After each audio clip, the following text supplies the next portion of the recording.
Listo. Muy bien, entonces ahora sí, vamos a continuar con la materia propiamente y retomamos, ¿no? En la sesión anterior, compas, nosotros nos habíamos quedado, ¿sí? Nuestro objetivo en estos días es completar este mapa, ¿no? Este mapa que hemos estado un poco esbozando, ¿sí? Si me permiten, les vuelvo a resumir muy rápido la idea del mapa, ¿no? Teníamos dos problemas, el problema de maximización de la utilidad y el de minimización del gasto, ¿no? Problema de minimización del gasto, estos dos problemitas. Creo que Entonces nos está estamos... compartiendo la pantalla. Ajá, Ah, se está... perdón. Ah, claro. Gracias, gracias, gracias, gracias. Sí, si ven, uno está tan... Yo también ya estoy un poco fundido, ¿para qué les voy a mentir? O sea, pero les diré que hay mucha gente que ha mostrado interés en este material de Mascolel, incluso de otros lados. Es muy probable que yo por mi cuenta continúe hasta lo que más pueda de desarrollar los notebooks y les pondré al tanto, ¿no? Entonces ahí, obviamente eso ya es post materia, ¿no? O sea, porque sí quiero dejar avanzando lo que más se puede estos notebooks porque veo mucha gente que está mostrando interés. Y es gracioso porque, claro, ha estado compartiendo esto hasta en redes sociales y la gente le ha llamado la atención. Hasta me han escrito de otros lados diciendo que quieren colaborar y todo. Entonces, yo creo que se puede dejar un trabajo bien hecho. Si les interesa eso, también podemos conversarlo. Pero ya es postmateria, ¿no? Ahí los que aún les quede ganas de ver estas cosas, si es que les queda ganas. Pero bueno, compas, volviendo al tema. Entonces les decía, nosotros, imagino que sí se puede ver mi pantalla, ¿no? Sí, Ya, gracias. Entonces, les decía, no, estamos en esta discusión de armar el mapa entre los vínculos del problema de maximización de la utilidad y minimización del gasto. Ya sabemos del problema de maximización de la utilidad que el resultado es la función de demanda walrasiana, X, que depende del P y W. Esa era la solución. Y sabemos que de esa solución obtenemos un valor óptimo de la utilidad, que está representada por la función de utilidad indirecta, de PW. Sí, entonces estos digamos que son los objetos que hemos estudiado por el lado de la maximización de la utilidad. Entonces recordar de nuevo, esta es la función de demanda walrasiana y esta era la función de utilidad indirecta, ¿no? Por el lado del problema de minimización del gasto, en cambio, tenemos que resolver el problema surgen las demandas de carácter hicksiano. Ahí, en cambio, era el nivel de utilidad base o mínimo el que usamos de referencia. Entonces aquí tenemos la función de demanda hicksiana. Y el resultado en términos de gasto estaba representado por la función de gasto, ¿no? LPUGOR. ¿Ya? Este era, digamos, en resumen, lo que hemos visto a nivel de los elementos de cada problema, ¿no? Entonces era la función de gasto, o si quieren de gasto mínimo, ¿no? Pero en definitiva, teníamos estos elementos y estábamos estudiando un poco cómo se pueden conectar cada una de estas piezas, ¿no?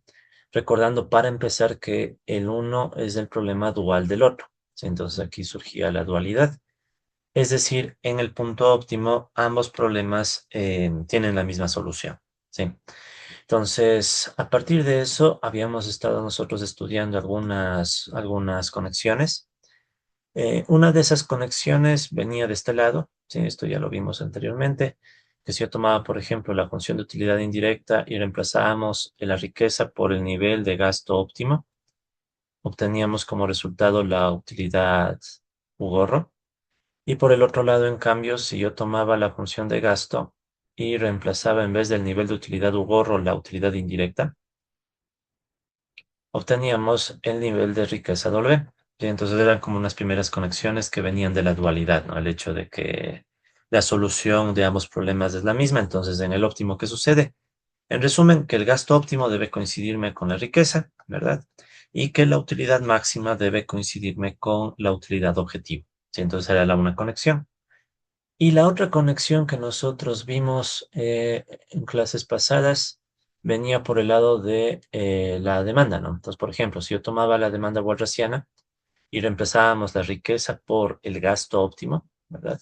PU gorro, esto terminaba volviéndose la demanda hicksiana. Entonces yo podía partir de la demanda walrasiana, ¿verdad? Y a partir de esta igualdad pasar a la demanda hicksiana, considerando que cambiamos la riqueza en general por el gasto óptimo. Y por el otro lado, en cambio, ¿qué sucedía? Yo podía tener la demanda hicksiana, solo que en vez de poner el nivel de utilidad eh, objetivo, usábamos la utilidad indirecta, ¿verdad? PW. Entonces Entonces esto terminaba resultando en la demanda walrasiana, ¿no? PW. Entonces ahí en cambio, ¿cuál era la gracia? Que no cogemos cualquier nivel de utilidad, sino el nivel de utilidad que coincide con la utilidad máxima, dada por la función de utilidad indirecta.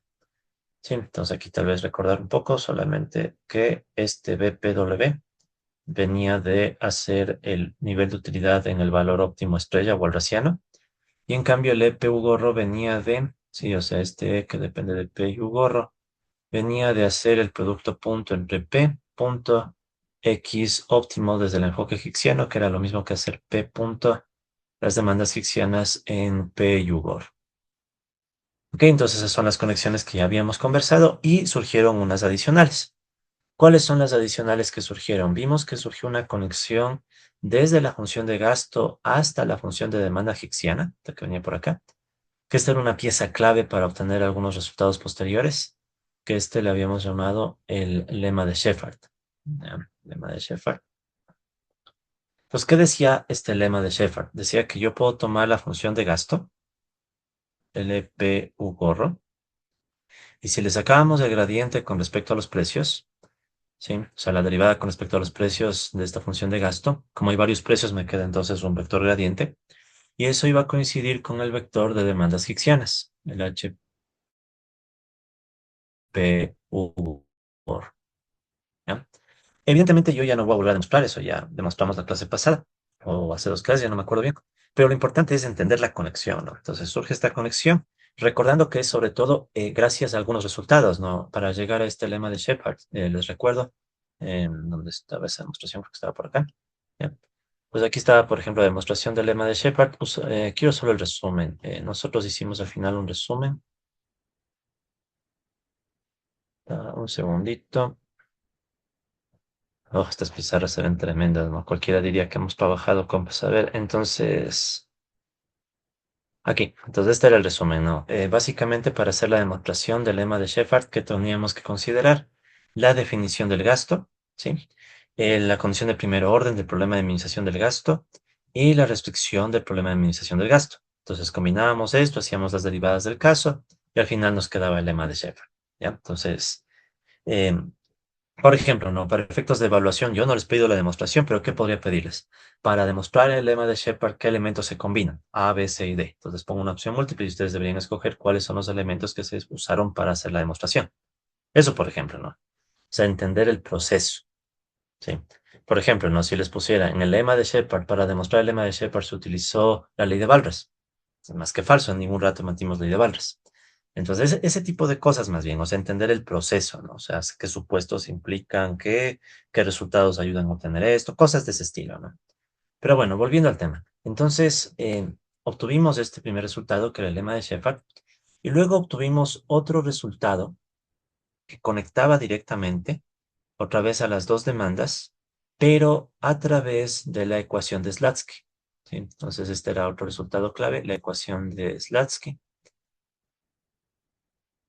¿Ya? Esta por motivos de espacio no la voy a escribir acá, pero bueno, esto fue lo último que hicimos la clase pasada. Entonces aquí vamos a recordar de nuevo el resultado. Sí, el resultado ya de la ecuación de Slatsky. Entonces, ¿qué nos decía esa ecuación? ¿Listo? Entonces, la ecuación de Slatsky, ya un poco más intuitivo, ¿no? Ya la clase pasada sacamos la demostración, así que no hace falta torturarnos con otra vez ver la demostración, sino ya directamente el resultado, ¿no? Me voy al enfoque matricial. Entonces, ¿qué decía el enfoque matricial? Tratando de entender la idea global, ¿no? Yo tengo una demanda de tipo higgsиana. Sí, yo tengo una demanda de tipo higgsиana en términos de P y U gorro. Entonces, quiero saber cómo responde la demanda higgsиана a cambios en los precios. Entonces, la derivada con respecto a los precios de las funciones de demanda higgsиana. Entonces, ¿eso a qué resultó ser igual? Resultó ser igual a la matriz de efectos precio de la demanda walrasiana, XPW, más el vector de efectos riqueza sobre también la demanda walrasiana por la demanda walrasiana transpuesta, XW transpuesto. Que esto habíamos visto que en definitiva no era más que la matriz de Slatsky que habíamos definido en el capítulo 2. Entonces, en otras palabras, ¿qué me está diciendo? Que esta reacción de las demandas hicksianas a los precios coincidía con la matriz de Zlatsky que, recordemos, recoge los efectos sustitución. ¿Sí? Entonces aquí yo tenía el efecto precio en demanda de tipo hicksiano. Y en cambio del otro lado tengo aquí el efecto sustitución. ¿Qué quería decir eso del efecto sustitución? Ahorita yo puedo interpretarle mejor, de forma ya más económica, ¿no? Entonces, volviendo a revisar el típico gráfico del problema de minimización del gasto. Entonces aquí tengo X1, tengo X2. Si estoy en el enfoque hicksiano, entonces sabemos que hay un nivel de utilidad que se queda fijo. Y quiero ver qué sucede cuando cambian los precios. Eso significa quiero ver qué pasa cuando estoy, digamos, pues, estoy en una situación así. ¿Sí? Entonces tenemos aquí una situación de precios hacia otra situación de precios. Entonces tenemos un cambio en los precios. Quiero ver qué está sucediendo con las cantidades demandadas. Entonces aquí se puede ver clarito que surge justamente ese efecto sustitución. Sí, entonces antes no le decíamos tanto efecto sustitución porque como que nos faltaba una intuición más. ¿Y cuál es la intuición? La compensación.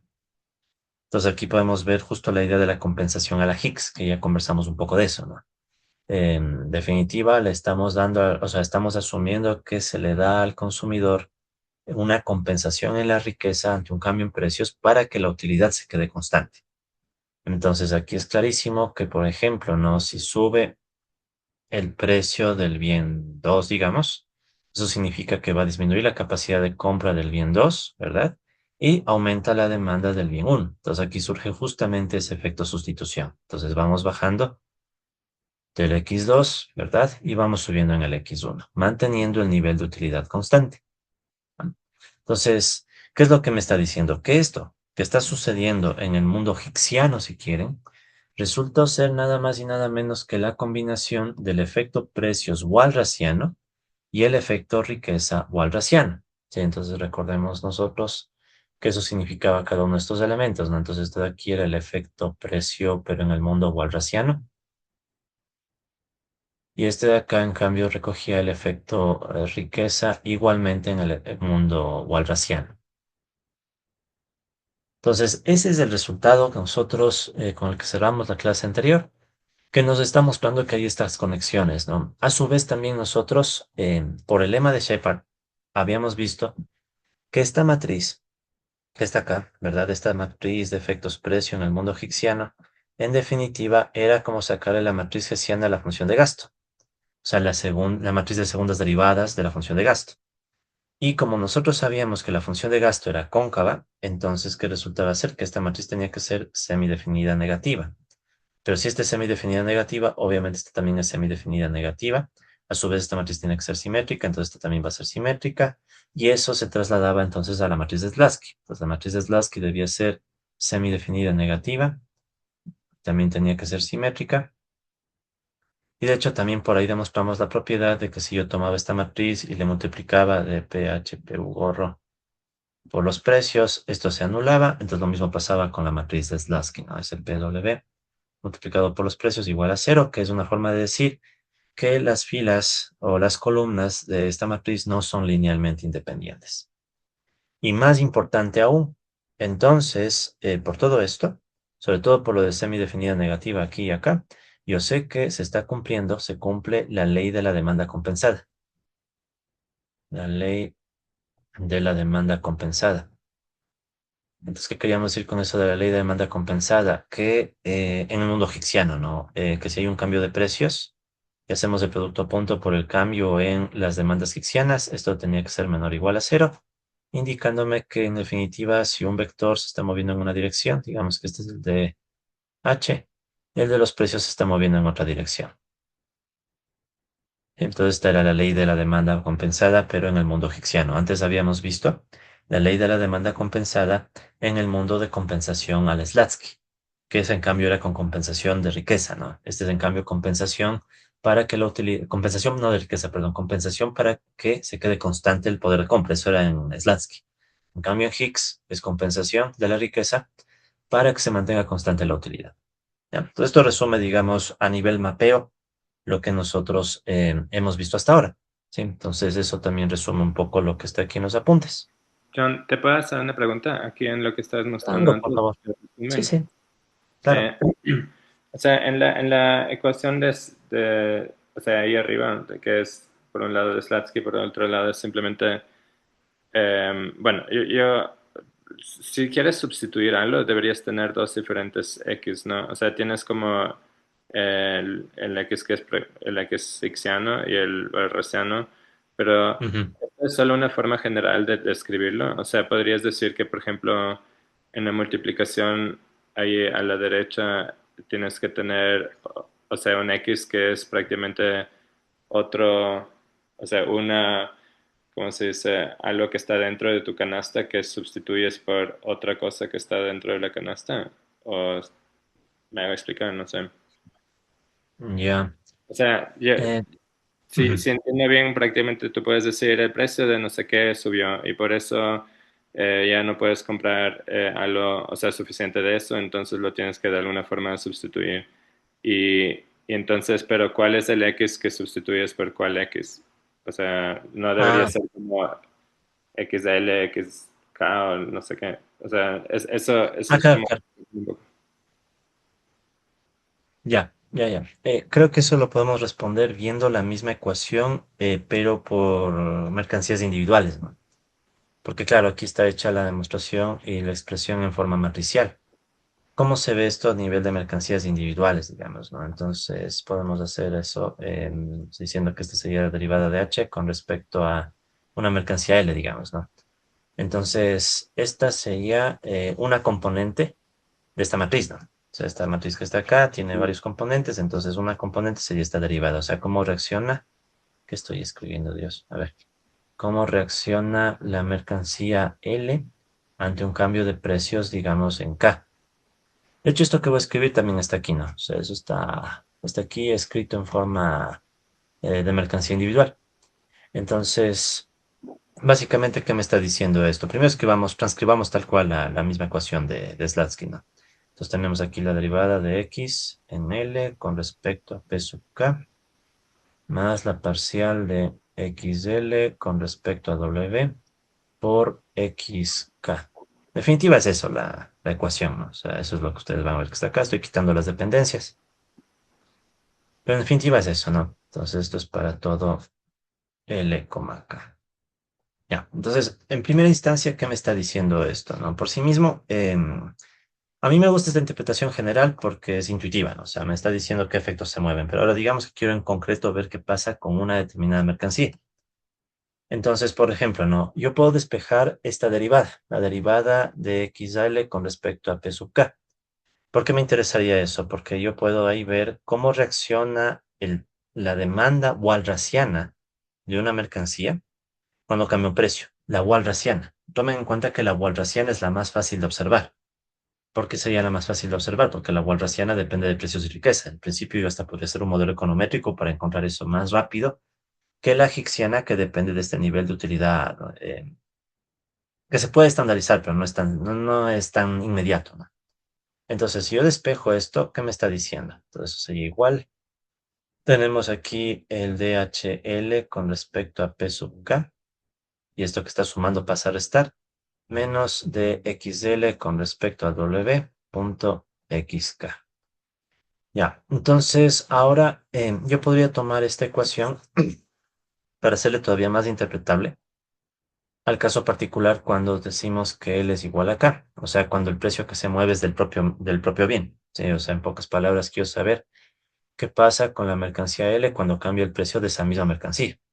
Entonces esto sería igual a la derivada de la hixiana L con respecto a P sub L menos la derivada de XL con respecto a W punto XL. Ya, eso sería, digamos, ya en el caso de que el precio de una misma mercancía se mueve. Entonces, ahora, para terminar, yo puedo tomar esta misma ecuación, escribirla acá abajo, y en vez de llamarle a esto hicksiano, le puedo llamar ya directamente la sustitución, el efecto sustitución con compensación hicksiana, si se quiere. Entonces, ahora sí yo puedo interpretar un poco mejor la idea, ¿no? Entonces, miren, esto de aquí lo podríamos representar hasta en términos del gráfico. de la curva de demanda, la walrasiana, la demanda, la que hemos conocido, ¿no? Entonces aquí está cantidad, aquí está precio. Entonces yo tengo una curva de demanda,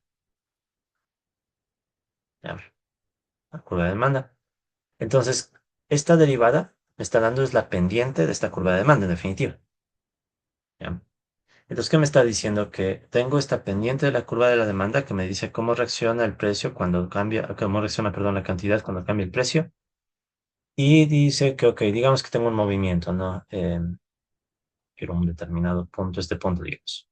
Entonces, quiero saber qué sucede en ese punto cuando tenemos cambios. Obviamente que son en realidad infinitesimales, ¿no? No son cambios discretos. Pero la idea. Entonces, ¿qué está sucediendo aquí? Entonces, cuando sube, digamos, el precio, por la ley de la demanda, no la compensada, no, por la ley de la demanda, la usual, yo sabré que el consumidor, voy a poner esto un poquito más abajo nomás, el consumidor, si es que la ley de la demanda se cumple, va a demandar menos. O sea, eso ya lo sé. Pero ¿por qué demanda menos? Entonces ahí viene un poco el tema, ¿no? O sea, demanda menos primero porque si nosotros vemos, si sube el precio, ¿no?, de la mercancía L, y de paso voy a asumir que tenemos un bien normal. Les recuerdo que en un bien normal el efecto riqueza era positivo. ¿Sí? Que B era mayor a cero. Entonces voy a asumir que sube el precio y que tenemos un bien normal. Ya es la mercancía L, no la uno, ¿no? Ya. Entonces ahora sí, veamos si con esto puedo dar una noción un poco más clara de lo que está pasando, ¿no? Entonces, si sube el precio de la mercancía L y tenemos un bien normal, ¿por qué necesito que el bien normal sea, bueno, sea normal? Porque entonces yo sé que esta derivada es positiva, ¿verdad? Esta de acá es mayor a cero, pero aquí tengo un menos.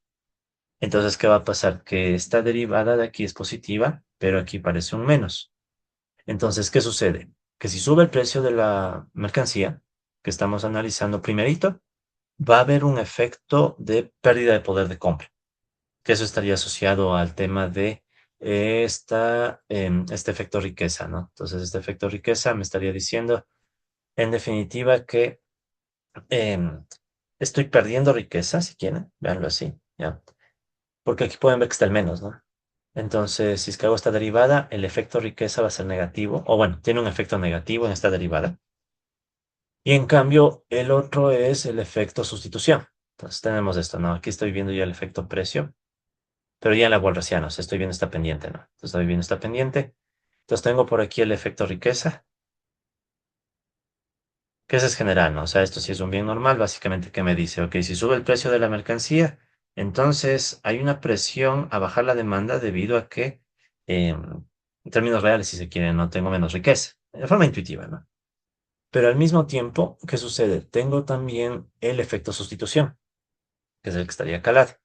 Este de aquí, el efecto sustitución. Efecto sustitución. Ya, entonces, ¿qué está pasando en cambio con el efecto sustitución? Vete un poquito a la derecha. Ya, eso. Entonces, en el efecto sustitución, en cambio, es, ok, si no se diera la pérdida o si compensáramos, más que, no, es más que si se pierde, si compensáramos al consumidor para que la utilidad se quede constante, sí, porque eso sabemos, o sea, esta sustitución es del enfoque hicksiano, ¿no? Entonces, si solamente tuviéramos el cambio en precios, pero lográramos hacer que el consumidor mantuviera su nivel de utilidad fija, ¿verdad? Entonces, ¿cómo se decide con las demás mercancías? Y como sabemos de lo que hicimos antes, o sea, de todo lo que hemos conversado antes, y sabemos que la ley de la demanda se cumple porque se cumple. Entonces, ¿qué va a suceder con este efecto sustitución? Este efecto sustitución siempre va a ser negativo. De hecho, noten esto, ¿no?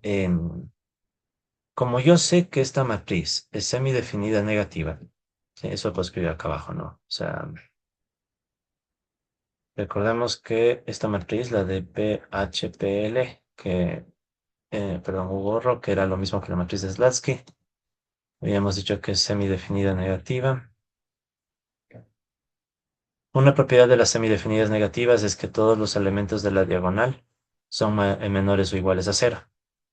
Pero ¿cuáles son los elementos de la diagonal? Serían básicamente las derivadas de HL con respecto a PL, o lo que es lo mismo, la derivada del efecto sustitución con respecto a PL. Serían menores o iguales a cero. Sí, esto es por una de las propiedades, ¿no?, de ser semidefinida negativa. Entonces, ¿qué está pasando? Mire, ya puedo acercarme a la intuición. Sí, sube el precio del bien, el mismo bien, sube el precio del bien. Hay dos presiones. Una presión es la que provoca el hecho de que si la utilidad del consumidor no se moviera, o sea, si se le compensara, el consumidor igual va a tender a sustituir. ¿Por cuál bien va a sustituir? Eso va a depender de los efectos cruzados. ¿Sí? O sea, los elementos fuera de la diagonal de esta matriz. Pero va a haber una sustitución. O sea, eso es innegable. Porque estos elementos de la diagonal son menores o iguales a cero. Por lo general, menores. Ya, entonces, eso primerito. Entonces, si le compensáramos al consumidor y el consumidor supiera que su bienestar no se va a mover, pese a que el precio cambió, es igual. O sea, es como que dice, a ver, esta mercancía es más cara respecto al resto.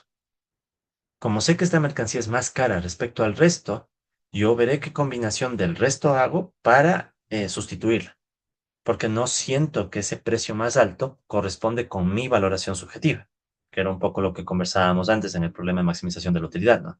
Que el consumidor evalúa los precios según su preferencia subjetiva. Entonces, ¿qué pasa? Si el precio de un bien es más caro y todos los demás no se han movido, el consumidor dice, no, ese bien no lo vale. Ya, les pongo un ejemplo clarito. Digamos que ustedes les dicen, ok, el litro, ya, un ejemplo hipotético, ¿no? No va a pasar en el mundo real. Solo supongamos que el precio de la gasolina super sube a, ¿qué será? Unos 6 7 dólares. Supongamos, ¿ya? O sea, la gasolina de máxima calidad aquí en Ecuador. Entonces tú dices, no, pues, o sea, ese precio no justifica la calidad de la gasolina, digamos. No, no justifica. Para mí no. O sea, no justifica. Es de pésima calidad y me ponen ese precio. Sustituyo.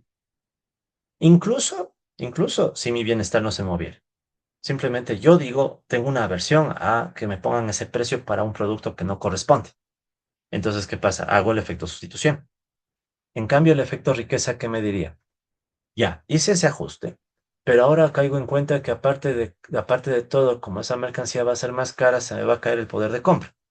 Como se me va a caer el poder de compra, entonces, ¿qué sucede? Que este genera otra presión para que se reduzca aún más la demanda. Entonces, como más o menos decir que esta pendiente está compuesta de esos dos procesos, ¿no? Un proceso en donde yo digo, ok, esta mercancía es más cara que el resto, la intercambio, ya, la sustituyo. Le pongo gasolina de menor calidad, pero al menos no me siento estafado. Es la primera, si quieren. Ya, el efecto sustitución es como decir, evitar sentirse estafado, porque crees que un bien tiene un precio mucho más alto del que merece. En cambio, el efecto riqueza es el efecto provocado ya por la pérdida de poder de compra real, ¿no? O sea, como yo sé que subió el precio y no se ajustó a mi riqueza en el mundo real, entonces ahí demando menos también. Esa es más o menos la idea. Y de hecho, estas igualdades permiten que en el mismo plano yo pueda escribir las dos curvas de demanda. O sea, esta de aquí recuerden que es la curva de demanda del XL, PW o alraciano, ¿no? Pero aquí mismo yo puedo escribir también o dibujar la curva de demanda hicksiana. Sí, porque de hecho, miren lo que me está diciendo esto. Tengo esta situación, que es la mirada acá, ¿no? Tengo esta situación donde esta representaría la pendiente de la demanda hicksiana. ¿Qué pasa con esa pendiente de la demanda hicksiana? Si yo sigo asumiendo que tenemos un bien normal, esta cantidad es positiva, esta de acá, ¿no? Si esta cantidad es positiva, entonces restándole se vuelve obviamente negativo, digamos un -8, por decir, ¿no? Este es un -8, digamos. Entonces, ¿qué pasa si yo le borrara esa cantidad? O sea, si yo le borrara este efecto, entonces ahí yo puedo darme cuenta que la derivada de XL con respecto a P sub L, ¿verdad? Debería ser menor a la derivada de HL con respecto a P sub L. Entonces, miren, aquí surge otro resultado importante. Sí, asumiendo que quitamos el efecto riqueza. Resulta ser que solamente si tuviéramos este efecto sustitución, la sensibilidad del consumidor sería todavía más fuerte. Ejemplo de nuevo. Ok, pensemos en otro bien, ¿ya? Tanto para gasolinas y ahora para darle variedad. Digamos que me suben el precio, ya, suben el precio de la leche. Te van a cobrar $2 el litro de la leche de funda. Ya. Demasiado. No, es que va, no voy a comprar. Entonces, ¿qué pasa? Uno tendría un efecto sustitución. Supongamos que tuviéramos todo el dinero del mundo y no me preocupo de la riqueza, de mi bienestar siempre va a estar igual. Entonces, ¿qué pasa? Que yo puedo sustituir con más fuerza. Sí, o sea, puedo darme el lujo de sustituir con más fuerza, asumiendo que es bien normal, ¿no? Entonces, ¿qué sucedería? Que básicamente ahí es donde yo veo esta desigualdad. O sea, yo veo que si solo tuviera el efecto sustitución, ¿ya? ese efecto sustitución tendería a ser más fuerte que el efecto que estamos viendo en el XL. De hecho, es lo que va a pasar acá, verán. Este ejemplo que vimos aquí, creo que ya lo mencioné en la clase anterior, era solo para verificar la ecuación de Slatsky, así que esa me voy a saltar. Y estoy ahorita en esta discusión, miren, en la discusión de las pendientes de la curva de... Sí, o sea, todo lo que estoy diciendo no es al aire, ¿no? O sea, estoy tratando de conectar el tema con la discusión de estas pendientes. Entonces, ¿qué va a suceder? Miren, aquí tengo la comparación de las dos pendientes, que es lo que quiero hacer ahorita, para el caso de un bien normal, ¿no? O sea, es este de acá, para el caso de un bien normal. Entonces, ¿qué es lo que estamos diciendo? Que básicamente, pongamos de números, ¿ya? Antes de que vayamos a hacer cualquier cosa, pongamos de números para que sea más entendible, para hacerlo todavía más entendible. Entonces, digamos que yo tengo aquí efecto riqueza, es bien normal, digamos 8, vamos a usar el mismo 8, ¿ya? Entonces, el efecto riqueza, ¿no? Si sube la riqueza en una unidad, aproximadamente la demanda subiría en 8 unidades, asumiendo que es bien normal, ¿ya? El XL inicial supongamos que es 1, entonces no me va a preocupar mucho, ¿ya? Menos. Ahora, el efecto sustitución. El efecto sustitución habíamos dicho que siempre es negativo por el hecho de que se cumple la ley de la demanda compensada y eso tenía que ver con la matriz semidefinida negativa, etcétera. Digamos que fuera un -3 o un -5, lo que sea. Entonces aquí pueden notar que -5 y -8 me da -13. ¿Sí? Ok, entonces, listo. ¿Qué está sucediendo aquí entonces? Tenemos que la demanda del tipo walrasiano sería -13, ¿ya? Y la demanda de tipo higksiano es -5, ¿ya? Un segundito nada más. Quiero ver si hice todo bien.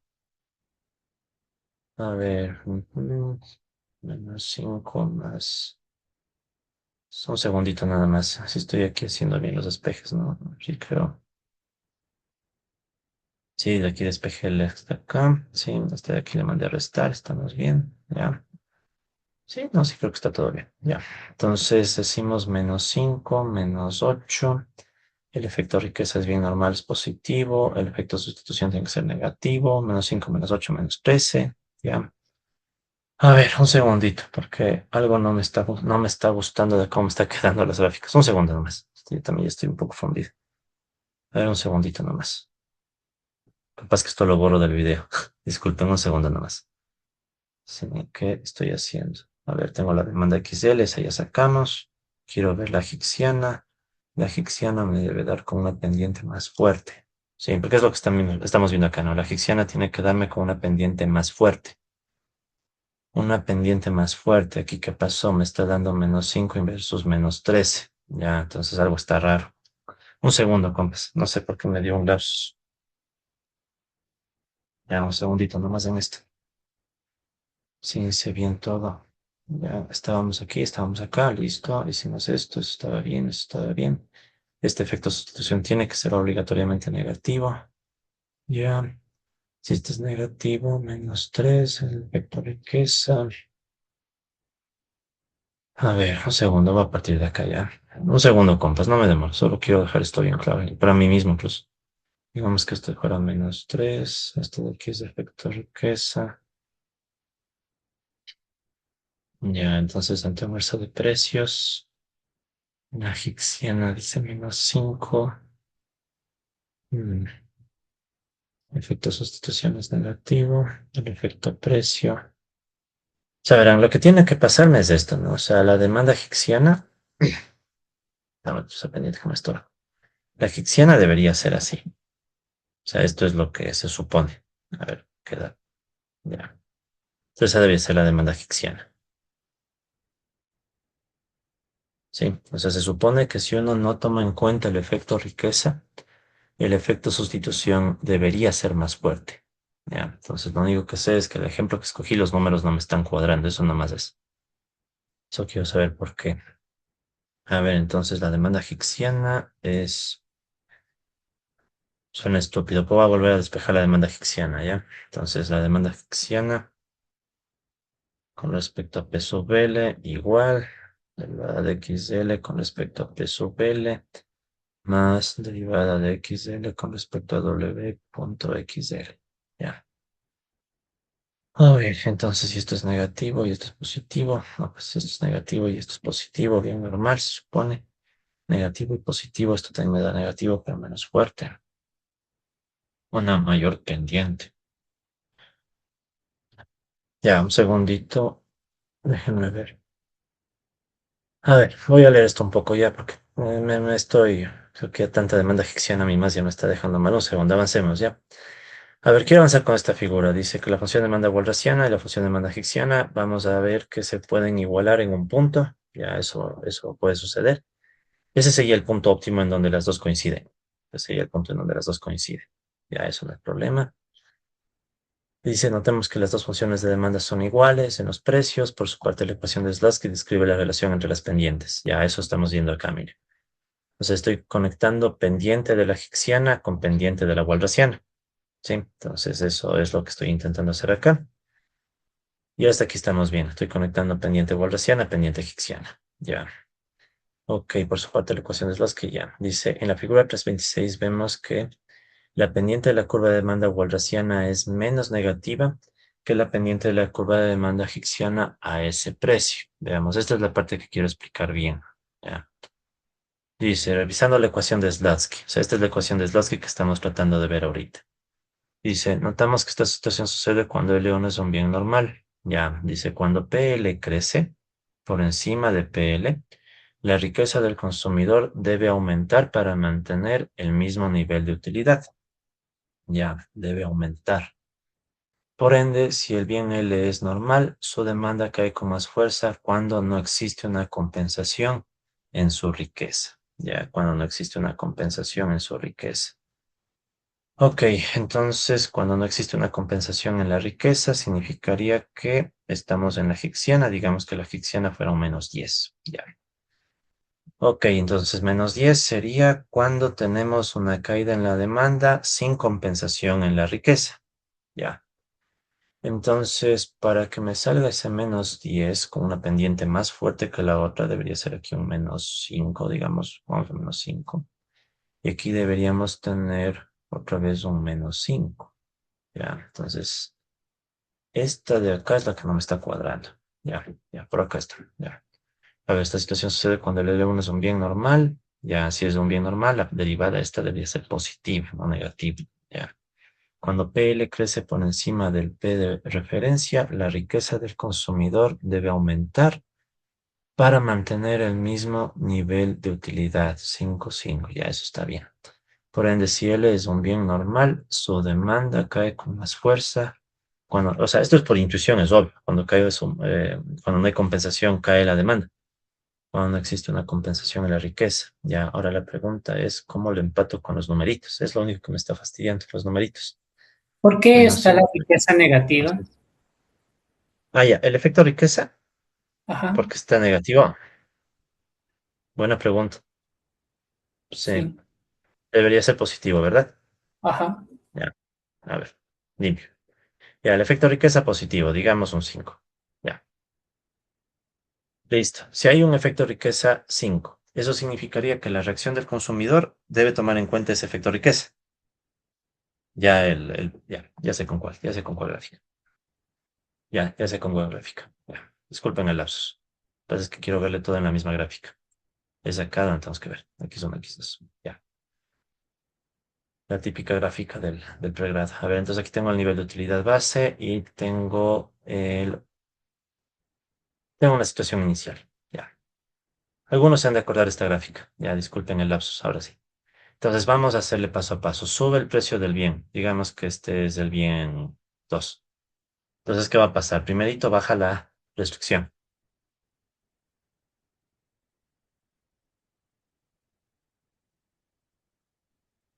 Ya.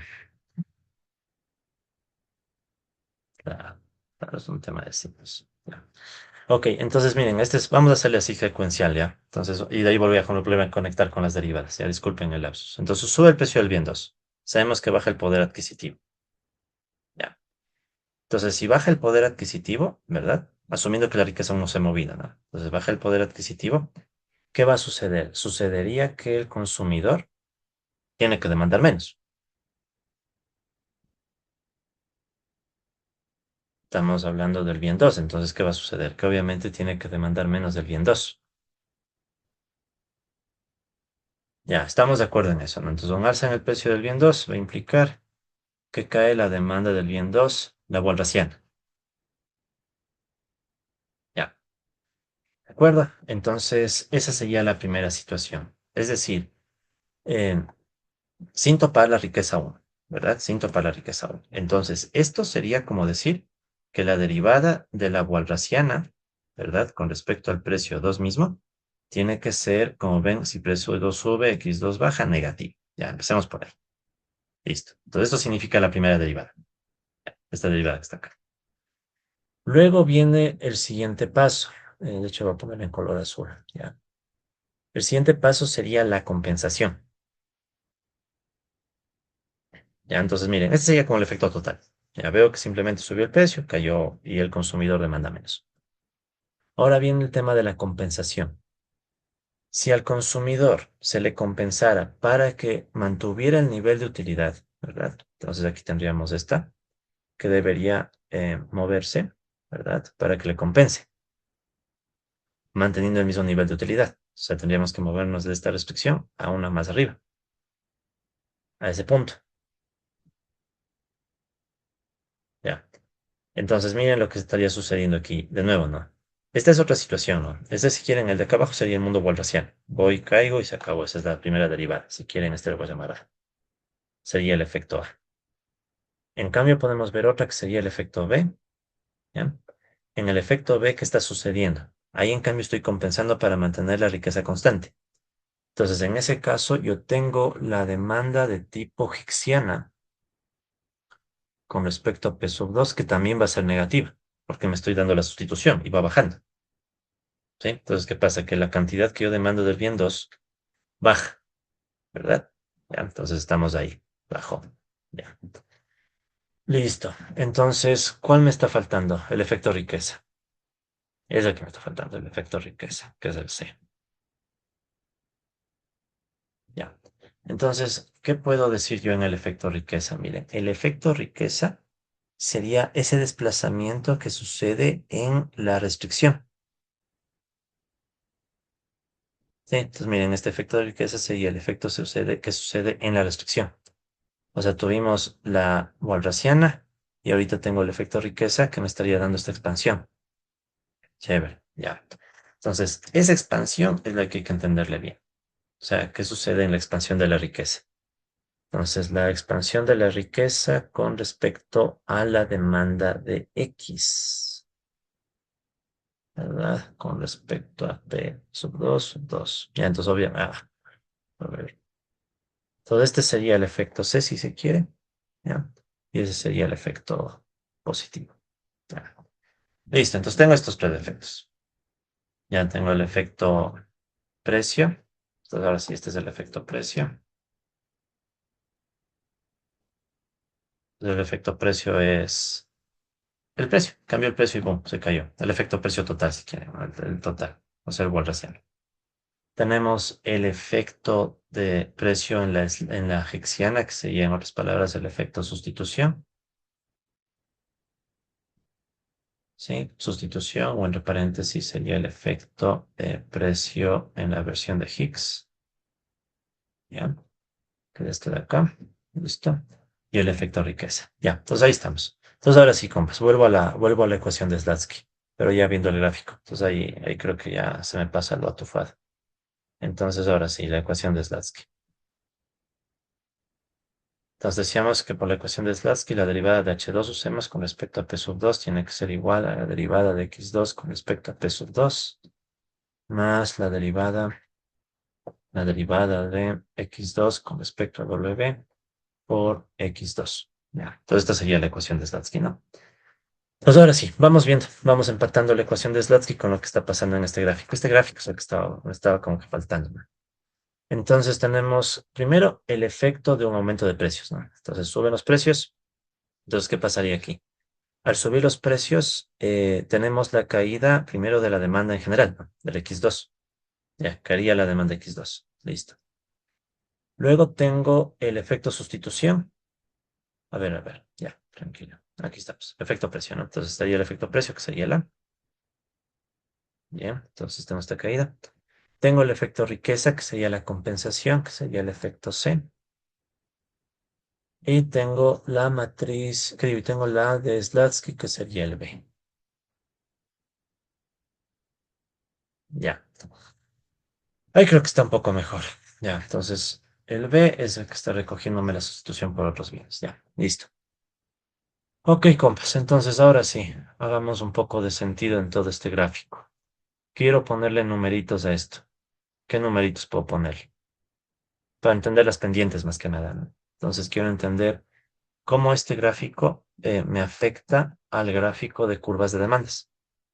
De hecho, sería esto, ¿no? Me llevo este mismo gráfico y ahora quiero conectar este gráfico con las curvas de demanda. Ya, como el que cambió es el precio del bien 2, al ladito voy a ponerle las curvas de demanda del bien 2. De hecho, verán lo que voy a hacer. Esto a veces se puede hacer también. Voy a ponerle el bien 2 en este eje.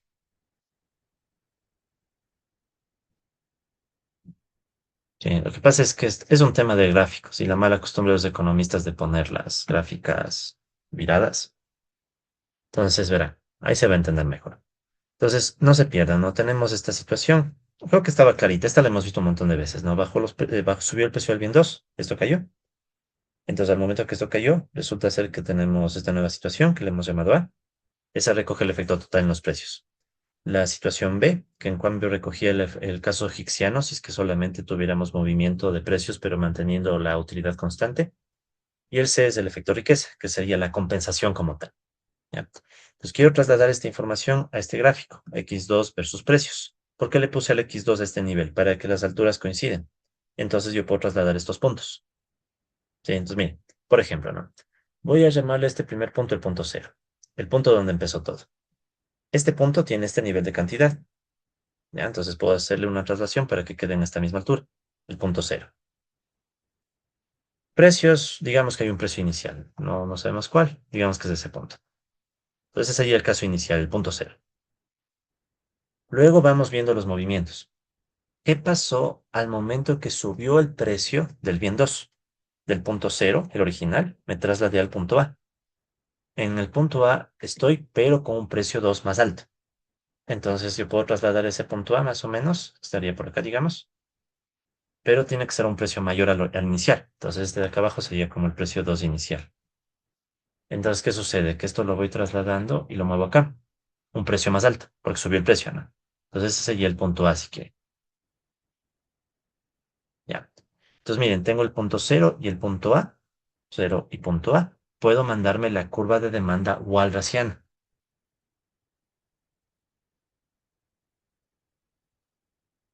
Entonces, esta sería la demanda del bien 2 Walrasiana, PW. La que surge si muevo el precio y nada más. ¿Sí? Entonces, todo lo demás, sobre todo la riqueza, se queda fija, ¿no? Entonces, muevo el precio y la riqueza se queda fija. El consumidor tiene un nivel de utilidad más bajo, por tanto, estoy en ese punto A. Ahora, ¿qué sucede en cambio con la versión hicksiana? Igual, parto del mismo punto cero. Pues ya pueden imaginarse que la hicksiana va a pasar por ese punto. Pero la caída, ¿verdad? Solo llega hasta el punto B. Punto B que lo voy a poner con azul mejor. Punto B. Entonces imaginen que cojo el punto B y le traslado este eje. Entonces traslado el eje al punto B. Ya, con una observación. Es el mismo cambio de precios. Sí, es el mismo cambio de precios, solo que en el caso A no hay compensación de riqueza. En el caso B sí hay compensación de riqueza, por este desplazamiento C. Entonces, ¿qué pasa? Que en ese punto B yo estoy en otro nivel, sí, que sería este que le estoy dibujando ahorita, igual, con el nuevo precio. Entonces, si quieren, este sería el precio final, el P sub 2 final. Entonces, ahí tengo este otro punto, que sería el punto B. No, bueno, ya ve. Entonces, miren lo que va a pasar. Yo tengo dos puntos, el cero y el B, para trazar otra curva, pero esa sería otra curva de demanda, la demanda hicksiana, que vendría así. A ver, más o menos. Ese cero me está estorbando, lo voy a mover un poquito. Listo, entonces vendría algo así, ¿no? Viene así, y se va así. Ya, más o menos. Ese A me estorba también. Disculpa, estoy temático y ya. Ya. Ahora sí. Ya, entonces viene ese punto, ese. Esa sería la demanda hicksiana del bien 2. Ya. Listo, entonces ahí sí espero que esté un poco más claro qué está sucediendo, mira. Entonces, y ahí sí puedo también comparar con lo que está pasando en la ecuación de Slatsky. Ya. Entonces, en efecto, no había ni siquiera problema de signos, nada, todo estaba cuadrando. Yo que me atufé un instante. Entonces, miren, sube el precio del bien 2. Todo esto es cuando sube el precio del bien 2, ¿verdad? Precio del bien 2. De subir el precio del bien 2, cae la capacidad de compra del bien 2. Si no muevo riqueza, tengo un nuevo punto. Fuera, en otra curva de indiferencia. Ese es el comportamiento walrasiano. Entonces tengo el punto cero y el punto A, que son walrasianos. Punto cero y punto A, walrasianos. Demanda walrasiana. ¿Ya? Sin embargo, ¿qué pasa? En el mundo hicksiano, en cambio, aparece la compensación. ¿Ya? Si quieren, entonces, de 0 a sería como la pendiente A. Entonces, digamos, ahí sí, ya puedo poner números. La caída, digamos que es -10. ¿Sí? Entonces, en este A, la caída es -10. Boom. Ya. Es decir, por una unidad de aumento del precio del bien 2, asumimos que en promedio cayó la demanda del bien 2 en 10 unidades, en promedio, o aproximadamente. Luego, ¿qué sucede? En el mundo hicksiano, no puedo tener el mismo efecto. ¿Sí? Entonces, ¿por qué no tengo el mismo efecto? Porque la compensación que provoca que en un inicio el consumidor que ve su pérdida de poder de compra, recupera poder de compra por la compensación hicksiana. Y entonces, ¿qué sucede? Cae en otro punto, el punto B. Por tanto, que eso significa que la pendiente de la demanda hicksiana es más débil. Exacto, hay cuadrado, -5. Sí, entonces, ¿por qué es más débil? Olvídense de los signos, piensen en las magnitudes. El menos es por la ley de la demanda, es lo de menos. ¿Por qué es menos fuerte? O sea, ¿por qué no es 10, es 5? Por el hecho de que hay la compensación de riqueza. Entonces, esa compensación de riqueza es positiva, digamos que es el +5. Estaba queriendo poner y no sabía dónde ni cómo, ya.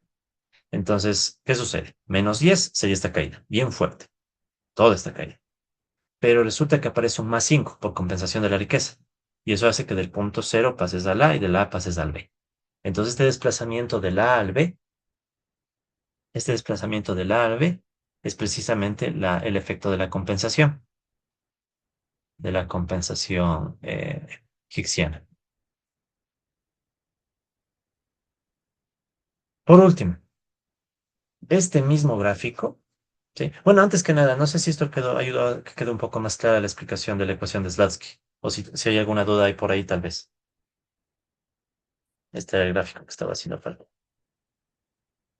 ¿No? Ok, asumamos que todo está... John, solo una consulta. No sé si puedes volver Claro. al archivo del Google Colab. Ahí estaban dos Ah, gráficas.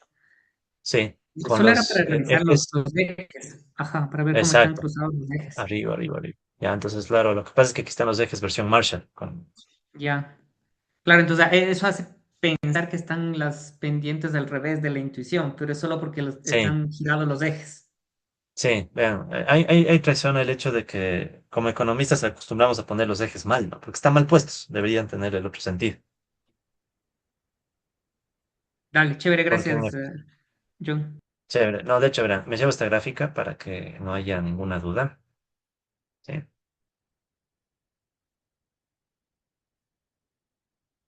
Entonces, ¿qué sucede en esta gráfica? Miren, esta gráfica es la que estoy tratando de replicar acá arriba, ¿no? Solo que, ¿qué pasó? Bajemos el zoom un poquito, ya. Entonces, miren, esta gráfica tiene x2, p sub 2, bueno, L, pero es la misma idea, ¿no? Entonces aquí está p sub L y esta es la cantidad que es el XL. Entonces, ¿dónde está la walrasiana? Aquí la walrasiana es esta de acá, ¿verdad? Que es esta walrasiana. En cambio, la hicksiana es esta de azul, que si le dan la vuelta a los ejes, esta que parece que aquí es más plana, va a parecer que es más vertical. Ah, azul dije, ya. Exacto. Entonces, miren, entonces aquí está roja, es esta roja. Y esta azul es la azul de acá, solo que dándole la vuelta a los ejes. Entonces, por eso es que da la impresión que la hicksiana tuviera mayor pendiente. Y ahí fue lo que un poquito me atufé, porque digo, ¿y por qué tiene mayor pendiente si debería tener, no empata los signos? Entonces, no es eso. El tema es que este sería el gráfico matemáticamente correcto y que empata con el esquema, ¿no? así, punto a punto. Y después le damos la vuelta por la mala costumbre de poner los precios arriba. Ya. ¿Alguna otra pregunta, por favor? ¿No? Con todo disculparán ese lapsus, ¿no? Capaz y por ahí le corto le quito esa parte en el video de YouTube. No, que quede total, no. Así estamos todos, compas. Créanme que. Pero miren, siempre que surge la duda, puedes volver a los fundamentos, ¿no? Y los fundamentos te guían. Entonces, si vuelves a los fundamentos te guían. Este es el típico gráfico con el que puedes ver los dos efectos, ¿no? El Walrasiano y el Hicksiano cuando te mantienes en el lugar. En fin, compas, entonces creo que ya estamos. Y ojo, todo esto que hemos conversado es cuando tenemos bien normal, ¿no? O sea, todo esto que hemos conversado sobre las pendientes, enfatizar cuando tenemos un bien normal. ¿Qué pasaría si tuviéramos un bien inferior? Sí, entonces aquí voy a hacer una pausa. Bueno, digamos que hasta aquí llega. Entonces, ¿qué pasaría si tuviéramos un bien inferior? Entonces, primero recordar, ¿no? ¿Qué era un bien inferior? Sube la riqueza, ¿verdad? Y la demanda del bien más bien disminuye. Ya esto en el caso de un bien inferior. ¿Eso qué provocaría? Sería un caso en donde el No, efecto... Ah, perdón, antes de ir al bien sí, inferior, ya, una ya, cosa claro. que ahora me está como, o sea, me está preguntando porque empezamos en cero, ¿no? Y vamos a A y Ajá, después a C, a B, tenemos ahí el ujú, efecto riqueza que es C, pero, así o es. sea, eso quiere decir que si el P2, o sea, el precio del bien 2 sube, no solo baja la demanda del bien 2 pero también de alguna forma del bien uno, o sea, como se ve en este Claro, gráfico. O claro, la sea, demanda del bien uno va a cambiar. Entonces, sí, eso ya depende mucho de la forma de la curva de indiferencia, ¿no? ah, ok. El cómo se da el cambio. Por ejemplo, ¿no? En este ejemplo, por como yo le dibujé, ¿qué pasa? Miren, de cero a va a caer la demanda de los dos bienes, bien uno y bien 2 de cero a, ¿no? Aunque Por lo que solo nos se alza el expresamos por precio ahora. del bien 2 pero no del bien uno, ¿no? Porque yo pensaba que era como el bien uno podría ser una sustitución del bien 2 y por eso o sea, o sea, se cae, sí, la demanda de bien 2 pero por lo menos se queda igual o crece la demanda del bien uno. O estoy mal. Claro, eso pasa en el Hicksiano. O sea, en el mundo Hicksiano, ahí sí pasa eso obligadamente. O sea, si estoy en cero y muevo el precio, paso a B. Y ahí es obligado que haya sustitución. O sea, baja el bien 2 y sube el bien uno. Pero ¿por qué pasa eso? Porque al consumidor se le está compensando en términos de riqueza y entonces es como que el consumidor puede concentrar solo en, como un bien es más caro, le reemplazo por otro más barato. En cambio, ¿qué sucede si no le compenso en la riqueza? En este gráfico que yo hice, el aumento del precio 2 es tan fuerte que hace perder la capacidad de compra en ambos bienes y por eso es que se reducen ambos. Mm, ok, gracias. Entonces es lo que está pasando, ¿no? En el mundo hicksiano siempre va a haber sustitución. O sea, eso sí, ese es, digamos, uno de los resultados, ¿no? Como yo sé que la matriz DPHPU gorro es obligatoriamente, está siempre semidefinida negativa, eso va a pasar siempre. Entonces eso provoca que en definitiva siempre haya sustitución en el hicksiano. Siempre sustitución de tipo hicksiano. Sí, o sea, siempre voy a tener este movimiento cuando cambian los precios. Eso es por la cuasi concavidad de la función de utilidad, ¿no? O sea, ahí ya volvemos a supuestos fundamentales. Pero en cambio, en el mundo walrasiano, ¿qué pasa?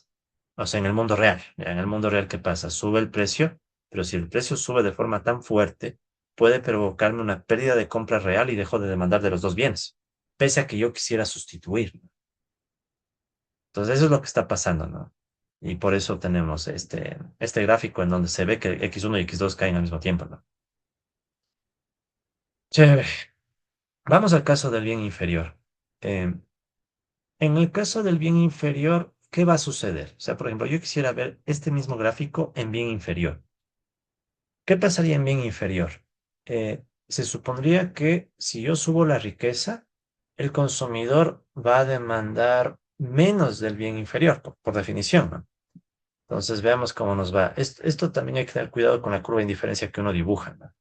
Que a veces es engañosa, pero a ver, X1, X2, vuelvo a poner la situación en verde.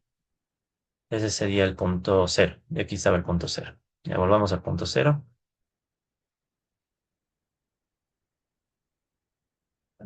Ya al punto cero. Y digamos que sube el precio del bien 2. Igualito, ¿no? Sube el precio del bien 2. Voy a asumir que ahora el bien 2 es inferior por si acaso, ¿no? Entonces, antes de hacer el resto de la gráfica. Este sería un punto, ¿verdad? El punto cero. Sabremos que aquí hay una curva de indiferencia. Ya. Pero ahora, quiero imaginarme que es un bien inferior. ¿Qué significaría un bien inferior? Un bien que si me sube la riqueza, demando menos. O sea, en pocas palabras, este efecto, en vez de ser para arriba, debería ser, vamos a ver si me sale, ¿verdad? Sería más o menos esto, ¿no? En este punto cero, este punto por acá sería el A. A ver, quiero ponerle la, así con rojo, vamos a darle tal cual hicimos.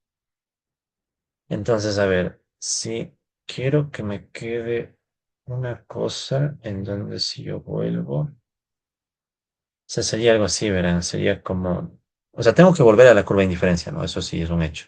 Pero la forma en la que yo vuelvo tiene que ser tal que bajo más. Ya, a ver.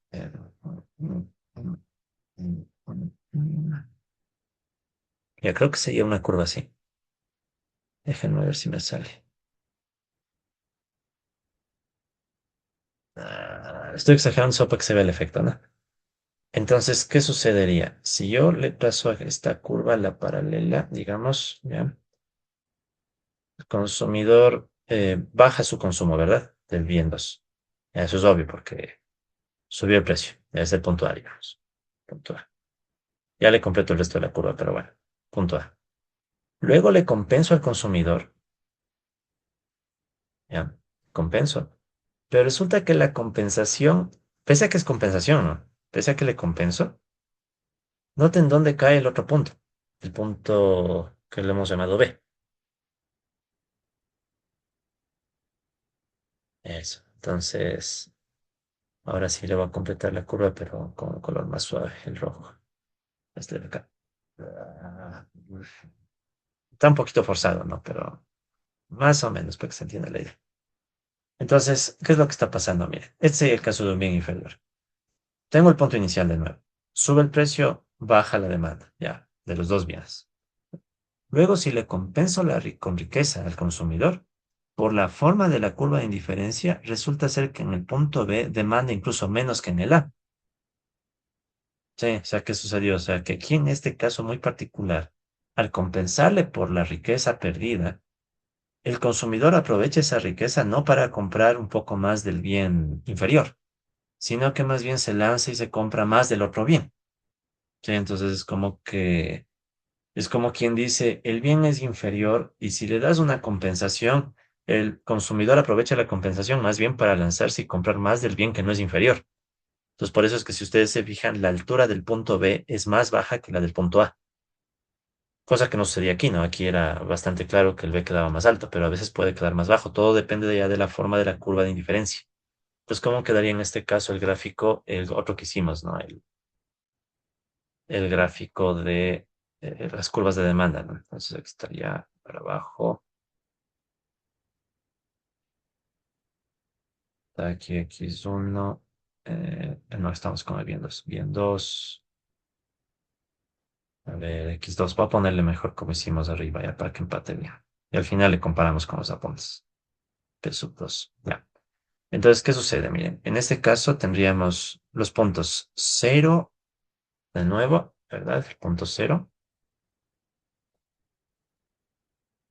Ya tengo el punto cero otra vez, igualito que acá arriba, ¿no? El punto cero. Tengo un punto A. Supongamos que es la misma reducción, ya, para que no se haga tanto lío el gráfico. Entonces tengo otra vez la misma reducción, ese sería el punto A. Entonces tengo la Walrasiana, ¿no?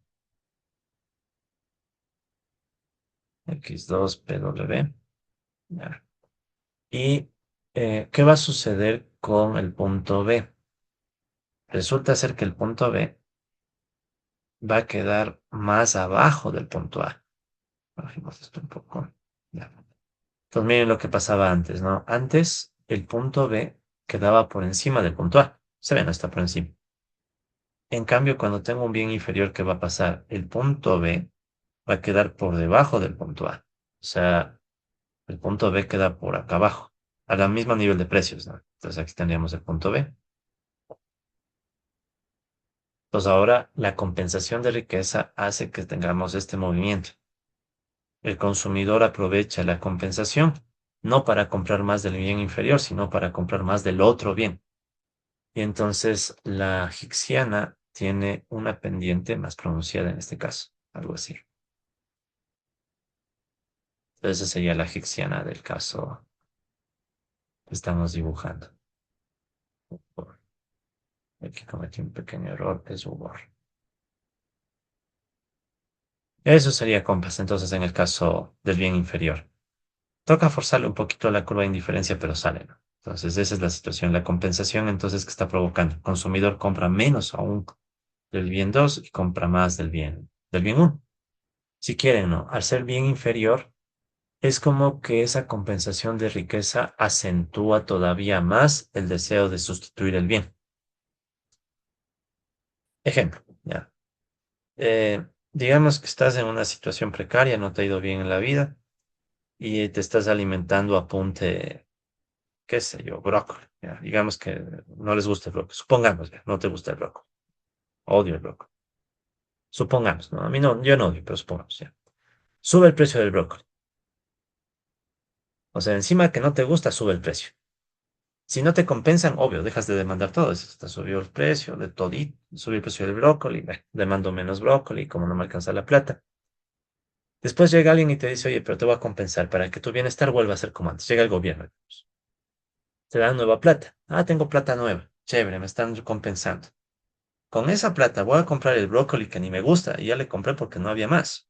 No, pues, ¿qué hago? Con la compensación dijo, al diablo, ya no compro brócoli, compro otro bien.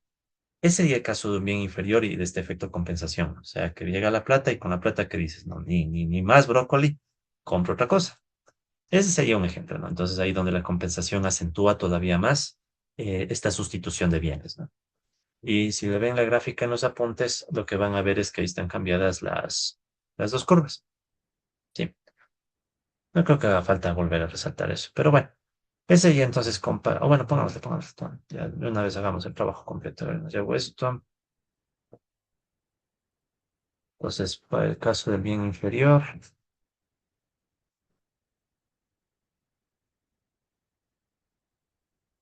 ya, ahí está. Entonces esto completa el ejemplo del bien inferior, ¿no? Entonces, va a hacerle más pequeña esta gráfica. Ya. Entonces, lo único que está pasando es que se están cambiando los ejes, ¿no? Entonces, en este caso tendríamos rojo. La curva de demanda, la curva de demanda, a ver si cogí el inferior, ¿no? HL, XL, HL, XL, XL, ya. Entonces, en este caso, esta roja, ¿verdad? Que es la walrasiana, sería la que está por acá. Ah, estoy peleado con todo y a ver, con esta, ya. Esa sería la walrasiana y la egipciana se da la vuelta. O sea, ahora es la que parecería estar acá, ¿no?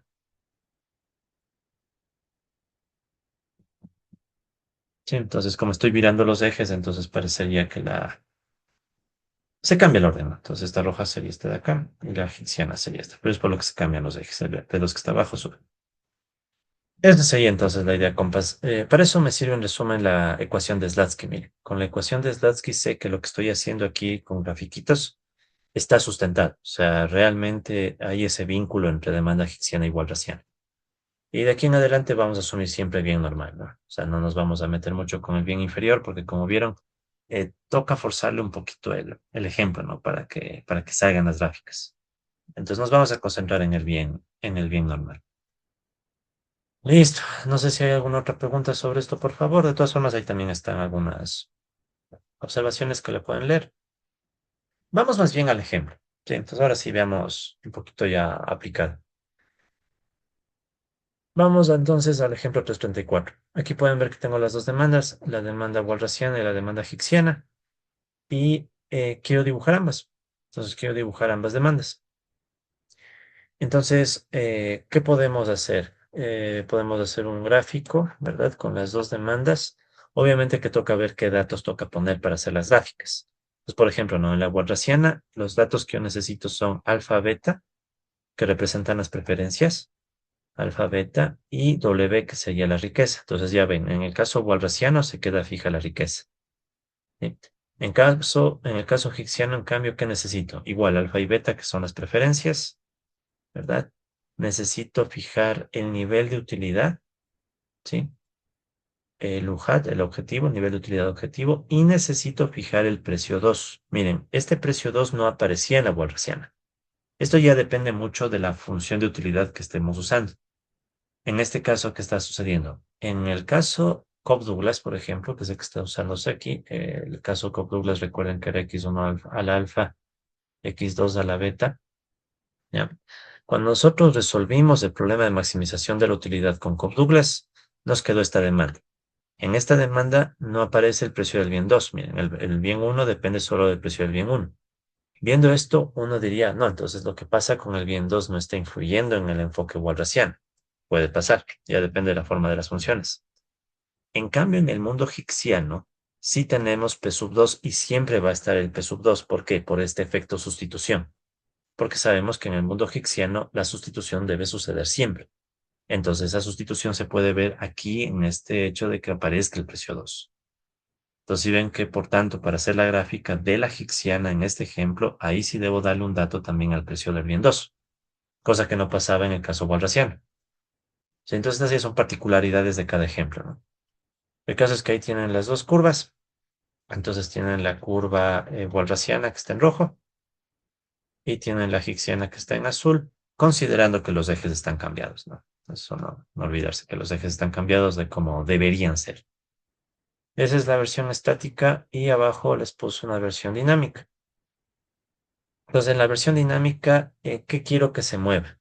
Sí, entonces, miren, aquí yo he pedido que se muevan los parámetros W, que sería la riqueza por el tema walrasiano, el UHAT y el P2 por el lado higgsиano, y alfa y beta por el lado de las preferencias. Aquí una observación. Si es que quieren hacer un gráfico dinámico y tienen problemas, una opción es retirar algunos de los parámetros y ponerles valores. Sí, o sea, no. Pero claro, esos valores tendríamos que irlos viendo como sustituciones aquí en las funciones, ¿no? ¿De acuerdo? Entonces, eso ténganlo presente. Ahora, si es que les da mucho problema, dejen plantear. Sí, no se compliquen mucho. Créanme que llegar a estos gráficos dinámicos no está tan fácil y los que tenemos más abajo están peores. Entonces, con que más o menos dejen planteado, compas, es suficiente para efectos de evaluación. Entonces, miren, en este caso salió, ¿sí? Después de algunos dolores de cabeza, pero salió. Entonces, ¿qué sucede, por ejemplo, no? Si yo muevo la riqueza, a ver, compas, si muevo la riqueza, ¿cuál de estas dos demandas debería moverse? ¿La roja o la azul? Balrosiana. La rosiana, no la roja. Eso. Pues bueno, eso puede ser una pregunta tipo examen, ¿no? Entonces, más que pedirles programen el gráfico dinámico y todo, no, más bien hacerles una pregunta conceptual. No tengo este gráfico, si se mueve la riqueza, ¿cuál de las dos curvas de demanda se mueve? A, walrasiana, B, higgsиana, C, ninguna, D, todas. Entonces, ya está una pregunta. En cambio, ¿qué pasa si muevo, bueno, si muevo el UJAT, o sea, el nivel de utilidad, obviamente se va a mover en cambio la higgsиana, ¿no? Entonces, eso ya no merita mucha discusión. Más bien, ¿qué pasa en este ejemplo con el precio del bien 2? Entonces, miren, el precio del bien 2 es lo que está pasando en otro mercado, no en este mercado, ¿no? Entonces, aquí solo es precio 1 y X1. Si muevo el precio del bien 2, en este ejemplo, el que va a verse afectado es el caso higgsиano. Sí, o sea, es como quien dice, el caso higgsиano sí o sí es sensible a lo que pasa en los otros mercados. Sí, o sea, el higgsиano siempre va a tener ese efecto sustitución. En el walrasiano, como pueden ver, en este ejemplo no se mueve. ¿Sí? Pero en este ejemplo. En otros ejemplos puede pasar. Ya depende de la forma de la función de utilidad. Entonces, claro, en este ejemplo, sí o sí la higgsиana se mueve por el efecto sustitución. En cambio, ¿qué pasa si muevo, por ejemplo, alfa o beta, que son las preferencias? Eso va a afectar a ambas curvas, ¿no? Entonces, eso va a hacer que se muevan ambas curvas, puesto que alfa y beta son preferencias o representan las preferencias del consumidor, ¿no? Y eso está en ambos enfoques. Ok, compas. Entonces, por ejemplo, ¿no? Estos gráficos los tengo más incluso para que les puedan servir de referencia cuando les tome una pregunta en el examen. Y para efectos del trabajo, dejen planteados si es que no les queda, si no les sale, ¿no? Al menos en los gráficos dinámicos, si no, no voy a ponerme muy estricto porque hay formas más eficientes incluso de hacer. O sea, yo estoy seguro que con los años tú le pides a la inteligencia artificial, dame unos códigos más eficientes para hacer este gráfico dinámico, te los va a dar. Y la versión que yo les he dado quedará obsoleta. Pero esto que les estoy dando te permite plantearle la pregunta con un contexto. Entonces ya le puedes plantear al ChatGPT o a cualquier inteligencia artificial, mejórame esta figura, mejórame estos códigos. Entonces ChatGPT no se inventa de la nada. Ve los códigos y desde ahí va a ir mejorando. Y de aquí a un par de años va a ser más eficiente y te va a dar mejores códigos. Entonces ese es el objetivo realmente, ¿no? O sea, el objetivo es dejar planteando bien las preguntas. Ponte capaz que de aquí a un par de años tú le das el archivo y le dices resuélveme todos los ejercicios. Y capaz que de aquí a un año ya te da los ejercicios resueltos súper bien. Entonces, hasta eso creo que ya mismo llega. Yo creo que sí va a llegar la inteligencia artificial a esos niveles. En fin, compas. De paso, aquí está calculado el cruce entre las dos curvas. El cruce sería un solve, un sistema de ecuaciones, ¿no? Entonces, resuelvo el sistema de ecuaciones, que sería resolver las dos demandas, Hicksiana igual Raciana, despejando precio y cantidad. Y eso me devuelve, bueno, el precio y la cantidad que están aquí, ¿no? De, de corte, ¿no? Precio y cantidad. Eh, Puedo también sacar, bueno, esto es más que nada para anotar, bueno, el precio está acá, ya, y reemplazando P1 cruce en, esto es para, ya miren, esto es lo que está haciendo es reemplazando en la función de utilidad indirecta. Ya, ¿para qué hacemos eso? Solo para saber que en ese punto óptimo estamos en el nivel de utilidad óptima. Sí, nada más, no amerita nada más. Entonces son verificaciones en resumen. Listo, compas. Entonces, Perdón, pero hay sí, una pregunta. claro, Se entiende que también hay otro cruce P2X2, ¿no? O sea, claro. hay otro punto. Claro, claro, o sea, debe haber otra gráfica, ¿no? Ajá, Otra gráfica con otro cruce. Entonces, ¿qué sucedería? Que en esa otra gráfica, por ejemplo, ¿no? Si yo muevo estas piezas, debería moverse en la otra gráfica también, ¿no? ya. Pero como igual es bien Entonces, normal, igual es la Hicksiana arriba de la Walrasiana en ese orden de sí, ejes. exacto, igualito. Sí, porque ambos son bienes normales. Ok, Exactamente. Si perfecto. el uno fuera normal y el otro inferior, ahí podría pasar que en el un gráfico sale en un orden y en la otra sale en otro orden. Pero por lo general todos van a ser bienes normales. O sea, no. Entonces todos van a tener esta misma forma. Ok, muchas gracias. Chévere. Listo. Bien, compas, continuemos. Verán, aquí luego aparece este tema de compensación a la Higgs versus compensación a la Slatsky. Aquí me siento un poco más tranquilo porque esto ya lo vimos. ¿Se acuerdan que en alguna pregunta que me plantearon hicimos la comparación de las dos formas de compensación? Entonces aquí se vuelve a topar ese tema, miren, se vuelve a topar el tema de las dos compensaciones, compensación a la Slatsky versus compensación a la Higgs. Entonces aquí solo voy a explicar muy rápido el gráfico como para recordar, porque eso ya lo conversamos en alguna clase anterior. Entonces solamente me voy a llevar esta figurita para explicar, pero sin tanto desarrollo. Sí, o sea, esa idea de que la compensación se da no solo de un tipo, no solo Higgsina, sino que también teníamos la compensación al Slatsky. Ya, entonces el gráfico quedó por acá.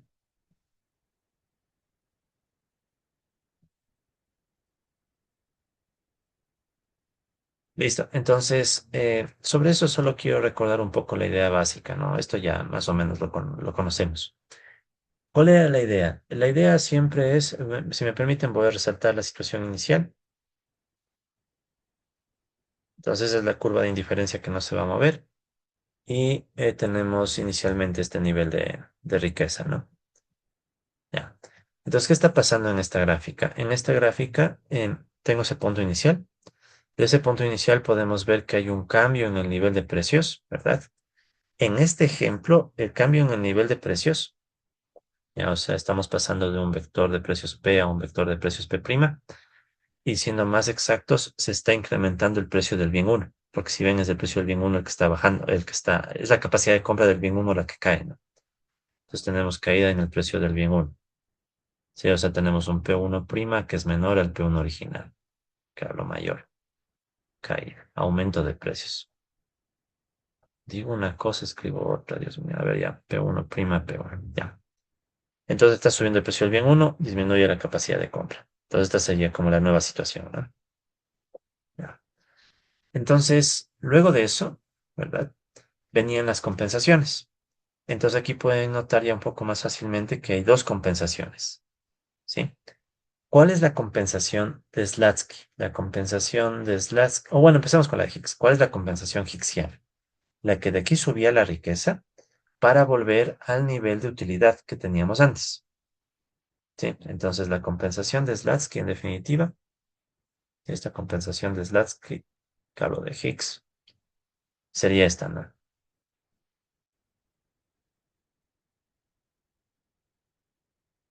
Miren, es recta y sin embargo sale un poco curva. ¿Ya? Esta sería la compensación en donde tengo este nuevo punto, ¿no? Entonces miren la diferencia, ¿no? Esa es la compensación higksiana. En cambio, la compensación de Slatsky, como ya conversamos en alguna clase pasada, terminaba siendo una compensación en donde buscamos que el consumidor, con esta misma pendiente, o sea, el mismo vector de precios nuevo, compre la canasta que antes compraba, pero que no necesariamente va a volver a comprar, ¿no? O sea, es como que expande la riqueza hasta un punto, ¿verdad? Pero es un punto en donde el consumidor, si bien puede comprar esta canasta, termina comprando otra y esa otra, de hecho, le da más utilidad.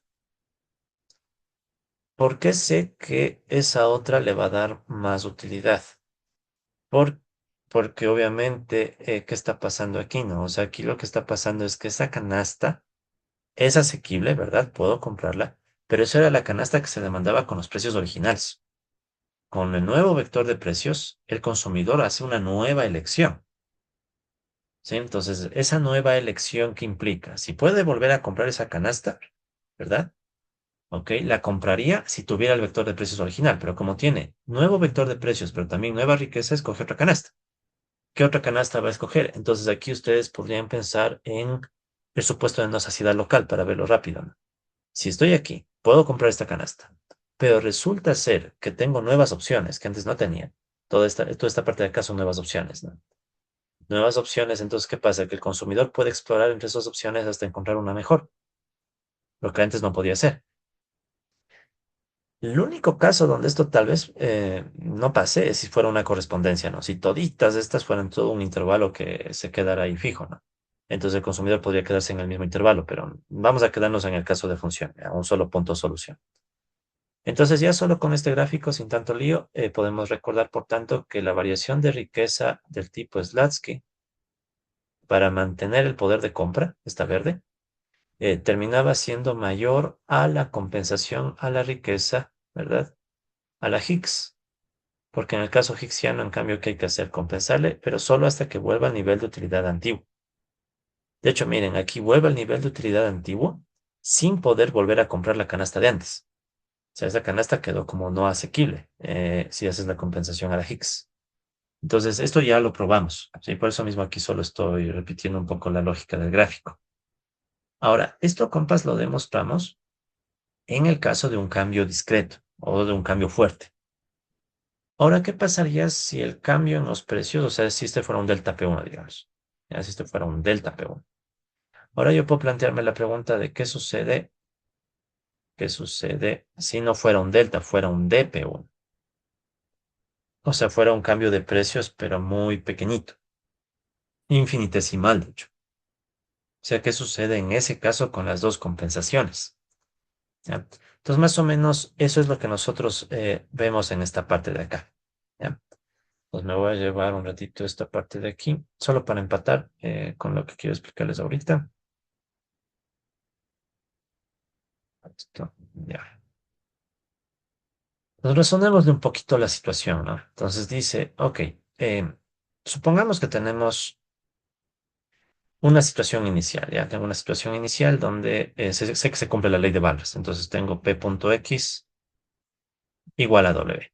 Esa es mi situación inicial, el punto de inicio. Van a cambiar los precios, pero va a ser un cambio infinitesimal, bien pequeñito. Ahora, supongamos que tengo el mundo de compensación a la Slatsky. Si tengo compensación a la Slatsky, quiero seguir comprando la misma canasta. Entonces, ¿qué es lo que va a suceder? Va a suceder que el precio se mueve un poco, ¿verdad? Pero la X debe quedarse fija, porque quiero comprar la misma canasta. ¿Sí? Entonces, ¿qué pasa? Que en la compensación a la Slatsky, que de hecho era de hacerlo con color,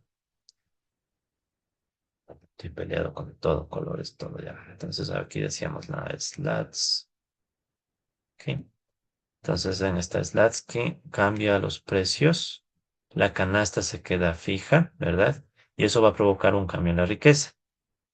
Pero es el cambio en la riqueza a la Slatsky. O sea, es el cambio en la riqueza en donde cambia los precios, o sea, cambia la pendiente, pero puedo comprar la misma canasta. Ya, entonces, intuitivamente sería este gráfico, pero imaginen que es un cambio bien pequeñito, ¿no? Es un cambio bien pequeñito. Ya. En cambio, ¿qué pasa en la compensación de tipo Higgsιana, a la Higgs? Noten que en la compensación a la Higgs, esto es un poco más complicado, porque el cambio no solo va a ser en los precios. Ahí sí se permite también que cambie la cantidad.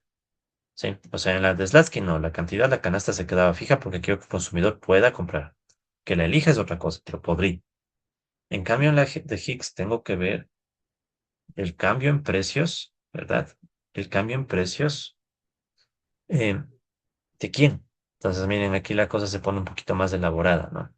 El cambio en precios de la riqueza. Si ven que aquí yo hice el cambio en la riqueza, en definitiva, es lo que quería ver.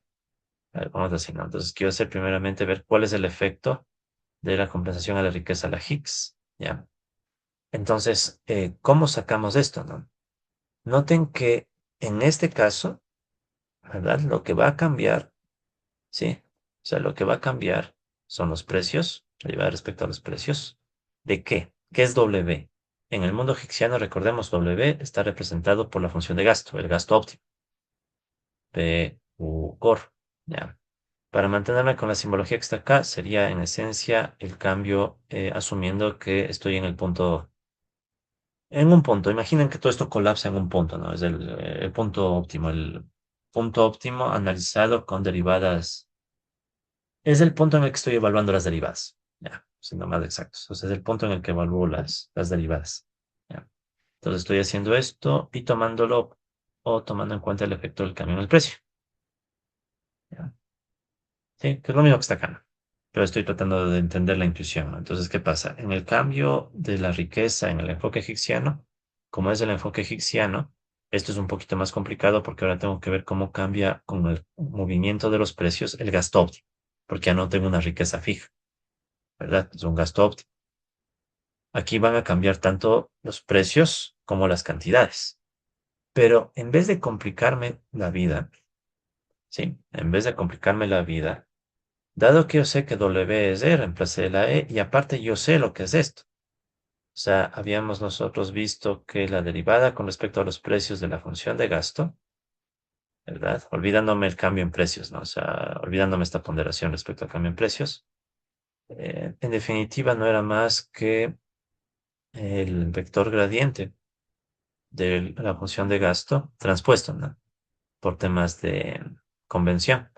Y aparte por el lema de Shepard. Nosotros sabemos que el gradiente de esta función era lo mismo que la función de demanda higgsιana en ese punto, ¿no? ¿Verdad? Y aparte, yo también sé que si en la demanda higgsιana yo, si quieren podemos verlo así, ¿no? En la demanda higgsιana, sí, la demanda higgsιana en ese punto, sin complicarnos mucho, tiene que coincidir con la demanda walrasiana. ¿Verdad? Con la demanda walrasiana, cuando aquí tomo los precios y en vez de cualquier W pongo justo el gasto. Igual otra relación que vimos antes. O dicho más fácil, van a coincidir H y X, que les puedo poner como barras también. ¿Sí? Entonces, la función de demanda hicksiana en el punto, recuerden que por el problema por la cuestión de dualidad coincide con la solución walrasiana cuando en vez de poner cualquier nivel de riqueza en el W, pongo el nivel de gasto óptimo. Pero en definitiva es igual. ¿Para qué me sirve saber eso? Me sirve entonces para lo siguiente. Yo sé que el cambio de la riqueza desde el enfoque hicksiano, que una vez más habíamos dicho que sería como que cambian los precios y de ahí tengo que ver nuevamente qué pasa con el gasto óptimo y pondero por el cambio en los precios. Sí. Es como aplicar la regla de la cadena, ¿no? Cambia la riqueza y veo cómo el cambio en los precios también se incluye. Es como acá, ¿no? Sin embargo, aquí qué va a pasar. Esto ya sé que es la gradiente transpuesta. Esto sé que es el vector de demandas hicksianas transpuesto, ¿verdad? Y a la vez sé que eso también va a coincidir con las X. Entonces yo podría decir que esto en definitiva, ¿verdad? ¿A qué sería igual? Sería igual en esencia a, en vez de todita esta nota de matriz, ¿verdad? Pam, pam, pam, pam, al X barra. Sería igual otra vez al X barra de P. Transpuesto, ¿no? O si queremos podemos escribir como producto punto de P punto X barra. Pero ¿qué es lo que estoy viendo entonces? Que en el cambio infinitesimal, el caso de la compensación de Slatsky termina siendo lo mismo que la compensación de riqueza a la Higgs. ¿Sí? Entonces, eh, este es un resultado un poco contraintuitivo, ¿no? Dice, no, pero se supone que habíamos visto gráficamente que el de Slatsky es mayor. Sí, cuando el cambio de precios es muy grande. Pero si quieren, cuando el cambio de precios es muy pequeño, es como decir apenas esta recta se mueve. Apenitas. Apenitas se mueve. Como apenitas se mueve, es como que todos estos movimientos se dan en un espacio tan pequeñito que termina provocando la misma compensación. Sí, esa sería un poco la idea intuitiva. Pero claro, a medida que tú haces que el cambio en precio sea más grande, ya esta igualdad ya no funciona. Sí, entonces esto es un poco lo que estamos diciendo. Entonces aquí pueden ver un poco la intuición de este resultado, ¿no? Porque para qué estamos sacando. Entonces aquí voy a llevarme esta intuición para un poquito resaltarle y compararle con lo que acabamos de obtener. Entonces, ¿qué dice esto, no? Dice, ya. Entonces, intuitivamente este resultado puede decir lo siguiente. La compensación al Slatsky, ¿ya? Conserva el poder adquisitivo. Puedes comprarse la misma canasta. En cambio, la compensación a la Higgs, como hemos dicho, conserva la utilidad inicial. Entonces, ¿qué significa esto, no? Para variaciones muy pequeñas de precios, ¿ya? Resulta ser que conservar el poder adquisitivo, o sea, poder volver a comprar la canasta inicial, y conservar la utilidad inicial requieren la misma compensación. Sí, entonces miren, en cambios muy pequeñitos de precios, si quieres, como quien dice, ¿no? Si el cambio en precio es muy pequeñito, da lo mismo compensarle al consumidor para que compre la canasta de antes o para que tenga el bienestar de antes. Como el cambio en precios es tan pequeñito, casi lo mismo hablar de canasta o de bienestar. La cosa cambia cuando el cambio es muy grande, ¿no? Cuando el cambio es muy grande, entonces ya no se puede asumir esta igualdad. Ok, entonces, ¿por qué me interesa ese tipo de vínculos, ese tipo de conexiones? Porque entonces noten, esto me está tratando de decir que, al menos en términos diferenciales, todo lo que vimos en el capítulo 2, recuerden que Slatsky era en definitiva capítulo 2, todo lo que vimos en el capítulo 2 de Slatsky y lo que estamos viendo ahorita en el capítulo 3, ya desde el enfoque hicksiano, en términos de derivadas, es lo mismo, es lo mismo. Entonces, eso en definitiva quiere decir que yo, por ejemplo, puedo realmente, legítimamente, decir que la matriz de Slatsky, ¿verdad? La matriz de Slatsky, calculada con compensación de Slatsky, ¿verdad? De Slatsky, efectivamente coincide, perdón por poner lo mismo, pero esta en cambio es con compensación de Higgs. Es lo que estamos tratando de decir, ¿no? O sea, o reforzar. O sea, la compensación de Slatsky, la matriz de acá, realmente sí empata con la compensación de Higgs, porque incluso las dos compensaciones son iguales cuando le vemos en términos de derivadas. Si recuerdan, estas dos matrices de Lasky se calculan con derivadas, o sea, estamos en el enfoque diferencial. Sí, entonces es lo que está un poco reiterándome este resultado. O sea, que realmente estamos totalmente seguros que estas dos matrices de Slatsky son no solo comparables, sino que son la misma matriz. Claro que más o menos eso ya vimos en la ecuación de Slatsky, ¿no? Sino que es para estar completamente seguros que incluso la compensación puede interpretarse como la misma en ambas matrices. Porque claro, ¿qué pasa? Si tú ves la matriz de Slatsky en el capítulo 2 de Mascolel, tú le puedes decir, ok, es una matriz de Slatsky, pero asumiendo que la compensación es por poder de compra. En cambio, si veo la matriz de Slatsky en el capítulo 3, digo, no, esta es otra matriz de Slatsky que tiene que ver con compensación por bienestar. Pero si tú le estás calculando todo esto con derivadas, que es el caso, si recuerden que todo esto está calculado con derivadas, entonces resulta ser que en ese mundo de las diferenciales, las compensaciones son iguales y por tanto la interpretación es la misma. Se puede interpretar en términos de mantener la canasta o mantener el bienestar. De eso se trata entonces este pasito. Ok, compas, y si me permiten, porque ya quiero cerrar este tema, aunque no me crean, en par minutos vamos a hacer una última demostración. Sí, o al menos quiero dejar planteando las bases, porque la verdad yo ya no quiero hacer más demostraciones en este curso. Entonces quiero ver si de una vez matamos esta última demostración. Entonces, unos minutitos, par minutitos, compas, espero no demorarme mucho más. Ya. Claro, hubiéramos acabado antes si no me hubiera tufado en la parte de las pendientes. Les pido disculpas por ese lapsus. Eh, Pero bueno, igual salimos, ¿no? Al final vimos que vamos al gráfico de base y de nuevo todo salió. Entonces, verán, quiero sacar este último resultado, que es el resultado que va a completar el mapa. Sí, entonces, porque quiero que ya quede el mapa completo, ¿verdad? ¿A qué mapa me refiero? El que estábamos viendo acá, ¿no? Entonces, miren, nosotros ya hemos visto que hay dualidad, ¿verdad? Tengo dualidad, tengo esta conexión entre demandas por la ecuación de Slatsky, teníamos esta conexión de acá por el lema de Shepard, y resulta que hay otra conexión parecida a la del lema de Shepard. Claro, no tan crucial. El lema de Shepard es súper importante, como me sirvió para sacar casi todito lo que hemos visto. Pero hay otro que en cambio permite pasar de la utilidad indirecta a la demanda walrasiana. Y esta se conoce en cambio como la identidad de Roy. Identidad de Roy. Sí, entonces es el último resultado que vamos a sacar. Creo yo, esperaría ya la última demostración. Si hay alguna otra demostración por ahí, ya la omitiremos ya para no estarnos complicando más. Entonces, el último esfuerzo, compas, de hoy día. Verán, vamos a demostrar esta identidad de Roy. ¿Qué dice la identidad de Roy? La intuición es bien parecida al lema de Shepard. Tomo la función resultante. Recuerden, en el lema de Shepard, la resultante era la función de gasto. En el caso de la identidad de Roy, la resultante es la función de utilidad indirecta. Y si yo le saco el gradiente de esta vaina, con respecto a los precios, puedo recuperar la demanda walrasiana, pero con un adicional. Aparece también la derivada de la función de utilidad indirecta con respecto a la riqueza. ¿Ya? Entonces, solo para efectos comparativos, recordemos aquí el lema de Shepard. El lema de Shepard decía, en cambio, que yo podía recuperar la demanda hicksiana, ¿verdad? La demanda de PU gorro, haciendo aquí el gradiente con respecto a los precios de la función de gasto. Ya, entonces, vean, es parecido, ¿no? O sea, aquí recuperaba demanda hicksiana en el lema de Shepard. En la identidad de Roy, en cambio, recuperó la demanda walrasiana. Y en vez de sacar el gradiente respecto a precios de la función de gasto, voy a sacar el gradiente respecto a precios de la función de utilidad indirecta. ¿Ya?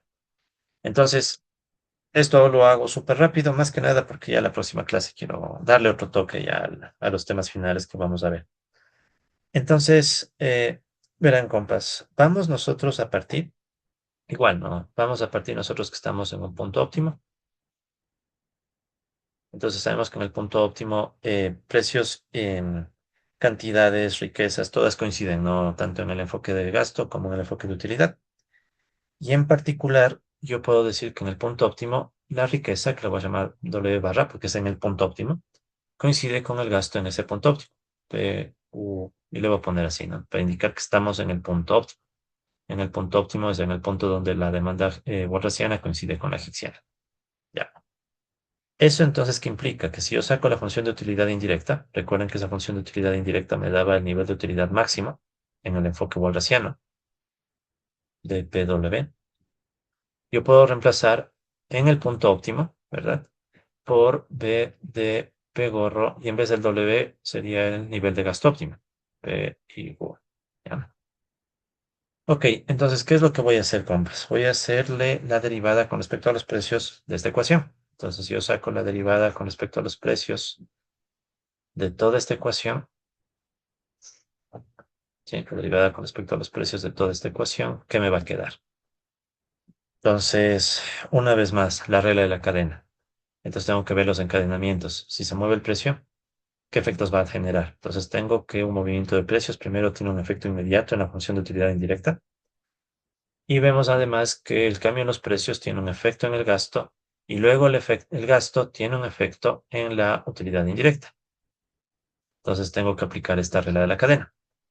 Aplicando la regla de la cadena para ver esos encadenamientos de efectos, ¿qué nos va a quedar? Ya. Primero sería la derivada con respecto a qué. Entonces miren aquí, si cambia P, cambia B.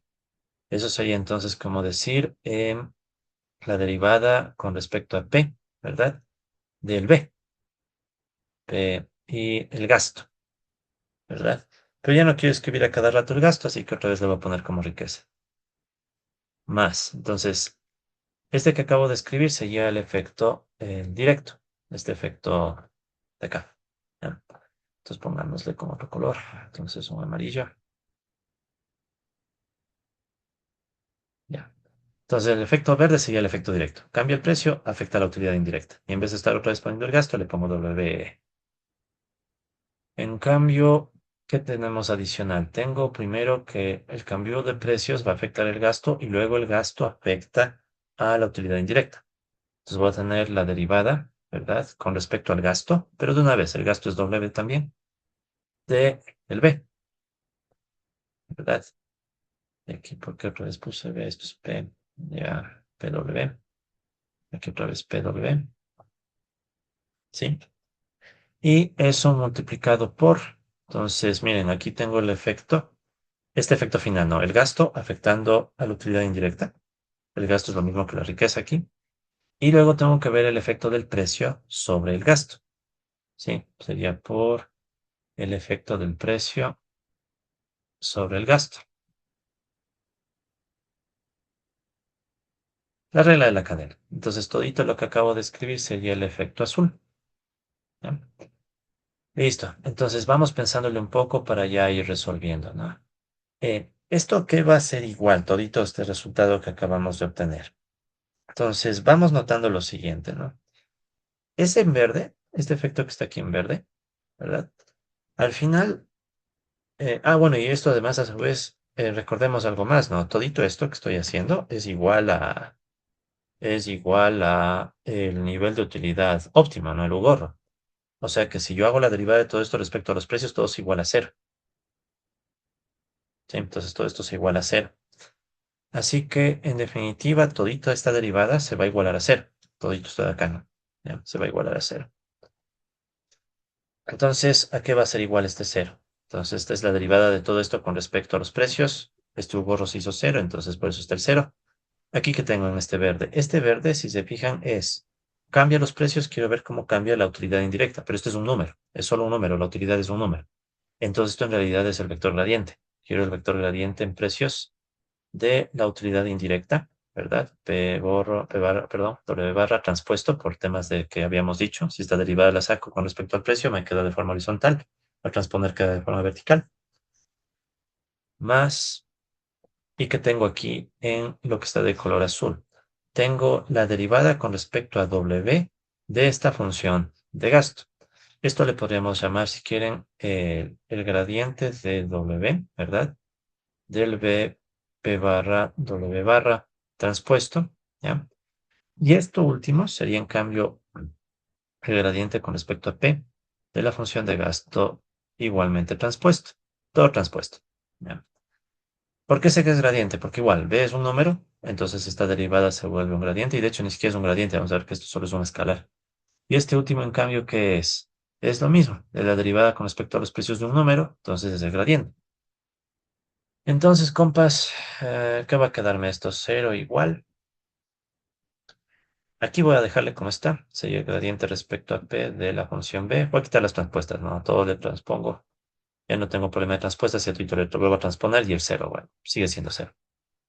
Más, ¿qué voy a tener aquí? Voy a dejarle así como está para que me empate con la simbología de Mascolel, pero en realidad simplemente es, ya no hay transpuesta, sí, simplemente es la derivada, acá se fijan, sí.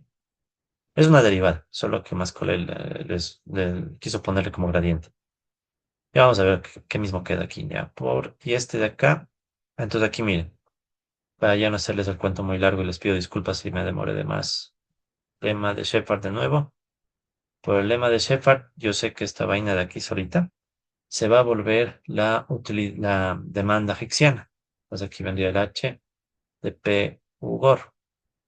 ¿De acuerdo? Entonces yo de aquí puedo despejar la demanda hicksiana. ¿Ya? Entonces si yo despejo la demanda hicksiana, ¿qué me va a quedar? Entonces quiero despejar la demanda hicksiana, ¿verdad? Esto va a ser igual. Entonces quiero despejar esto, ¿no? Este que está en verde, que está aquí sumando, pasa a restar. Entonces esto que está aquí sumando, pasó a restar. Y ahora sí, reflexionemos de esto un ratito. W no es un vector. W es un número, es la riqueza, un escalar. Entonces, siendo estrictos, esto no es un gradiente. Esto en realidad solo es la derivada de B con respecto a W, es un número. Sino que Mascolel, Winston y Green se les ocurrió llamarle gradiente a esto, pero en realidad es una derivada, es un número. O sea, esto de aquí se puede mandar a dividir. Entonces, este verde le paso a restar y este azul que está multiplicando le paso a dividir.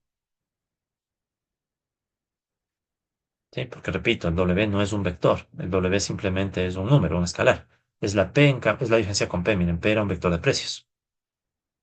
Entonces obtengo esta división. ¿Sí? Esta división, donde solo para recalcar, este de acá, ¿de acuerdo? Este de aquí, en realidad, es la derivada de B con respecto a W, porque solo es una variable, W. Sino que, bueno, más Euler, Winston y Green se les ocurrió llamarle como gradiente. Imagino que es para que en la fórmula se vea puro gradiente. Por último, y con esto termino, en el punto que estamos analizando, esta H dijimos que coincide con la demanda walrasiana. X, P barra, W barra. ¿Cuándo sería equivalente? Cuando el U barra sea igual a la función de utilidad indirecta, ¿verdad? Medida en ese punto, que es justo lo que usamos de partida. O sea, asumimos que el nivel de utilidad indirecta coincidía con el U barra. Entonces, si yo reemplazo este nivel de U barra acá, me va a quedar la demanda walrasiana. Y con eso ya hemos obtenido el resultado que queríamos. Aquí queda un menos. Y todo esto queda igual. Entonces, hemos obtenido esta vaina que se llama la identidad de Roy. Entonces, en resumen, ¿qué me está diciendo la identidad de Roy? Y acabamos de obtener la identidad de Roy. Y con esto acabo, disculpa. La identidad de Roy me dice, ok, si tú tienes la función de utilidad indirecta, ¿verdad? Y tú sacas el gradiente de esa utilidad indirecta con respecto a los precios y le divides para la derivada con respecto a la riqueza, en realidad es derivada, no es gradiente, pero bueno, por seguir más cole, recuperas la función de demanda walrasiana. Todo gracias de nuevo a que antes usamos el lema de Shepard. Sí, entonces el lema de Shepard fue una pieza clave para sacar lo que acabamos de obtener. Y la otra pieza clave fue recordar que en el óptimo el nivel de utilidad indirecta coincide con el nivel de utilidad que se utiliza para obtener el gasto mínimo. Ok, compas, entonces espero que esta sea la última demostración con la que no sé si decirles torturo, pero bueno. Y bueno, la próxima sesión reforzamos un poco esa idea, pero ya queda hecha. O sea, ya no quería volver a hacer esto. Entonces solo subo al mapa final y dejamos anotando aquí la última, la identidad de ROI que acabamos de obtener, que uno puede recuperar la función de demanda walrasiana, ¿verdad? Por menos el gradiente respecto a los precios de la función de utilidad indirecta, PW, dividida para la derivada parcial con respecto a W de esa misma utilidad indirecta. Listo, compas. Hemos completado este esquemita de Mascolel y dejo ahorita de grabar.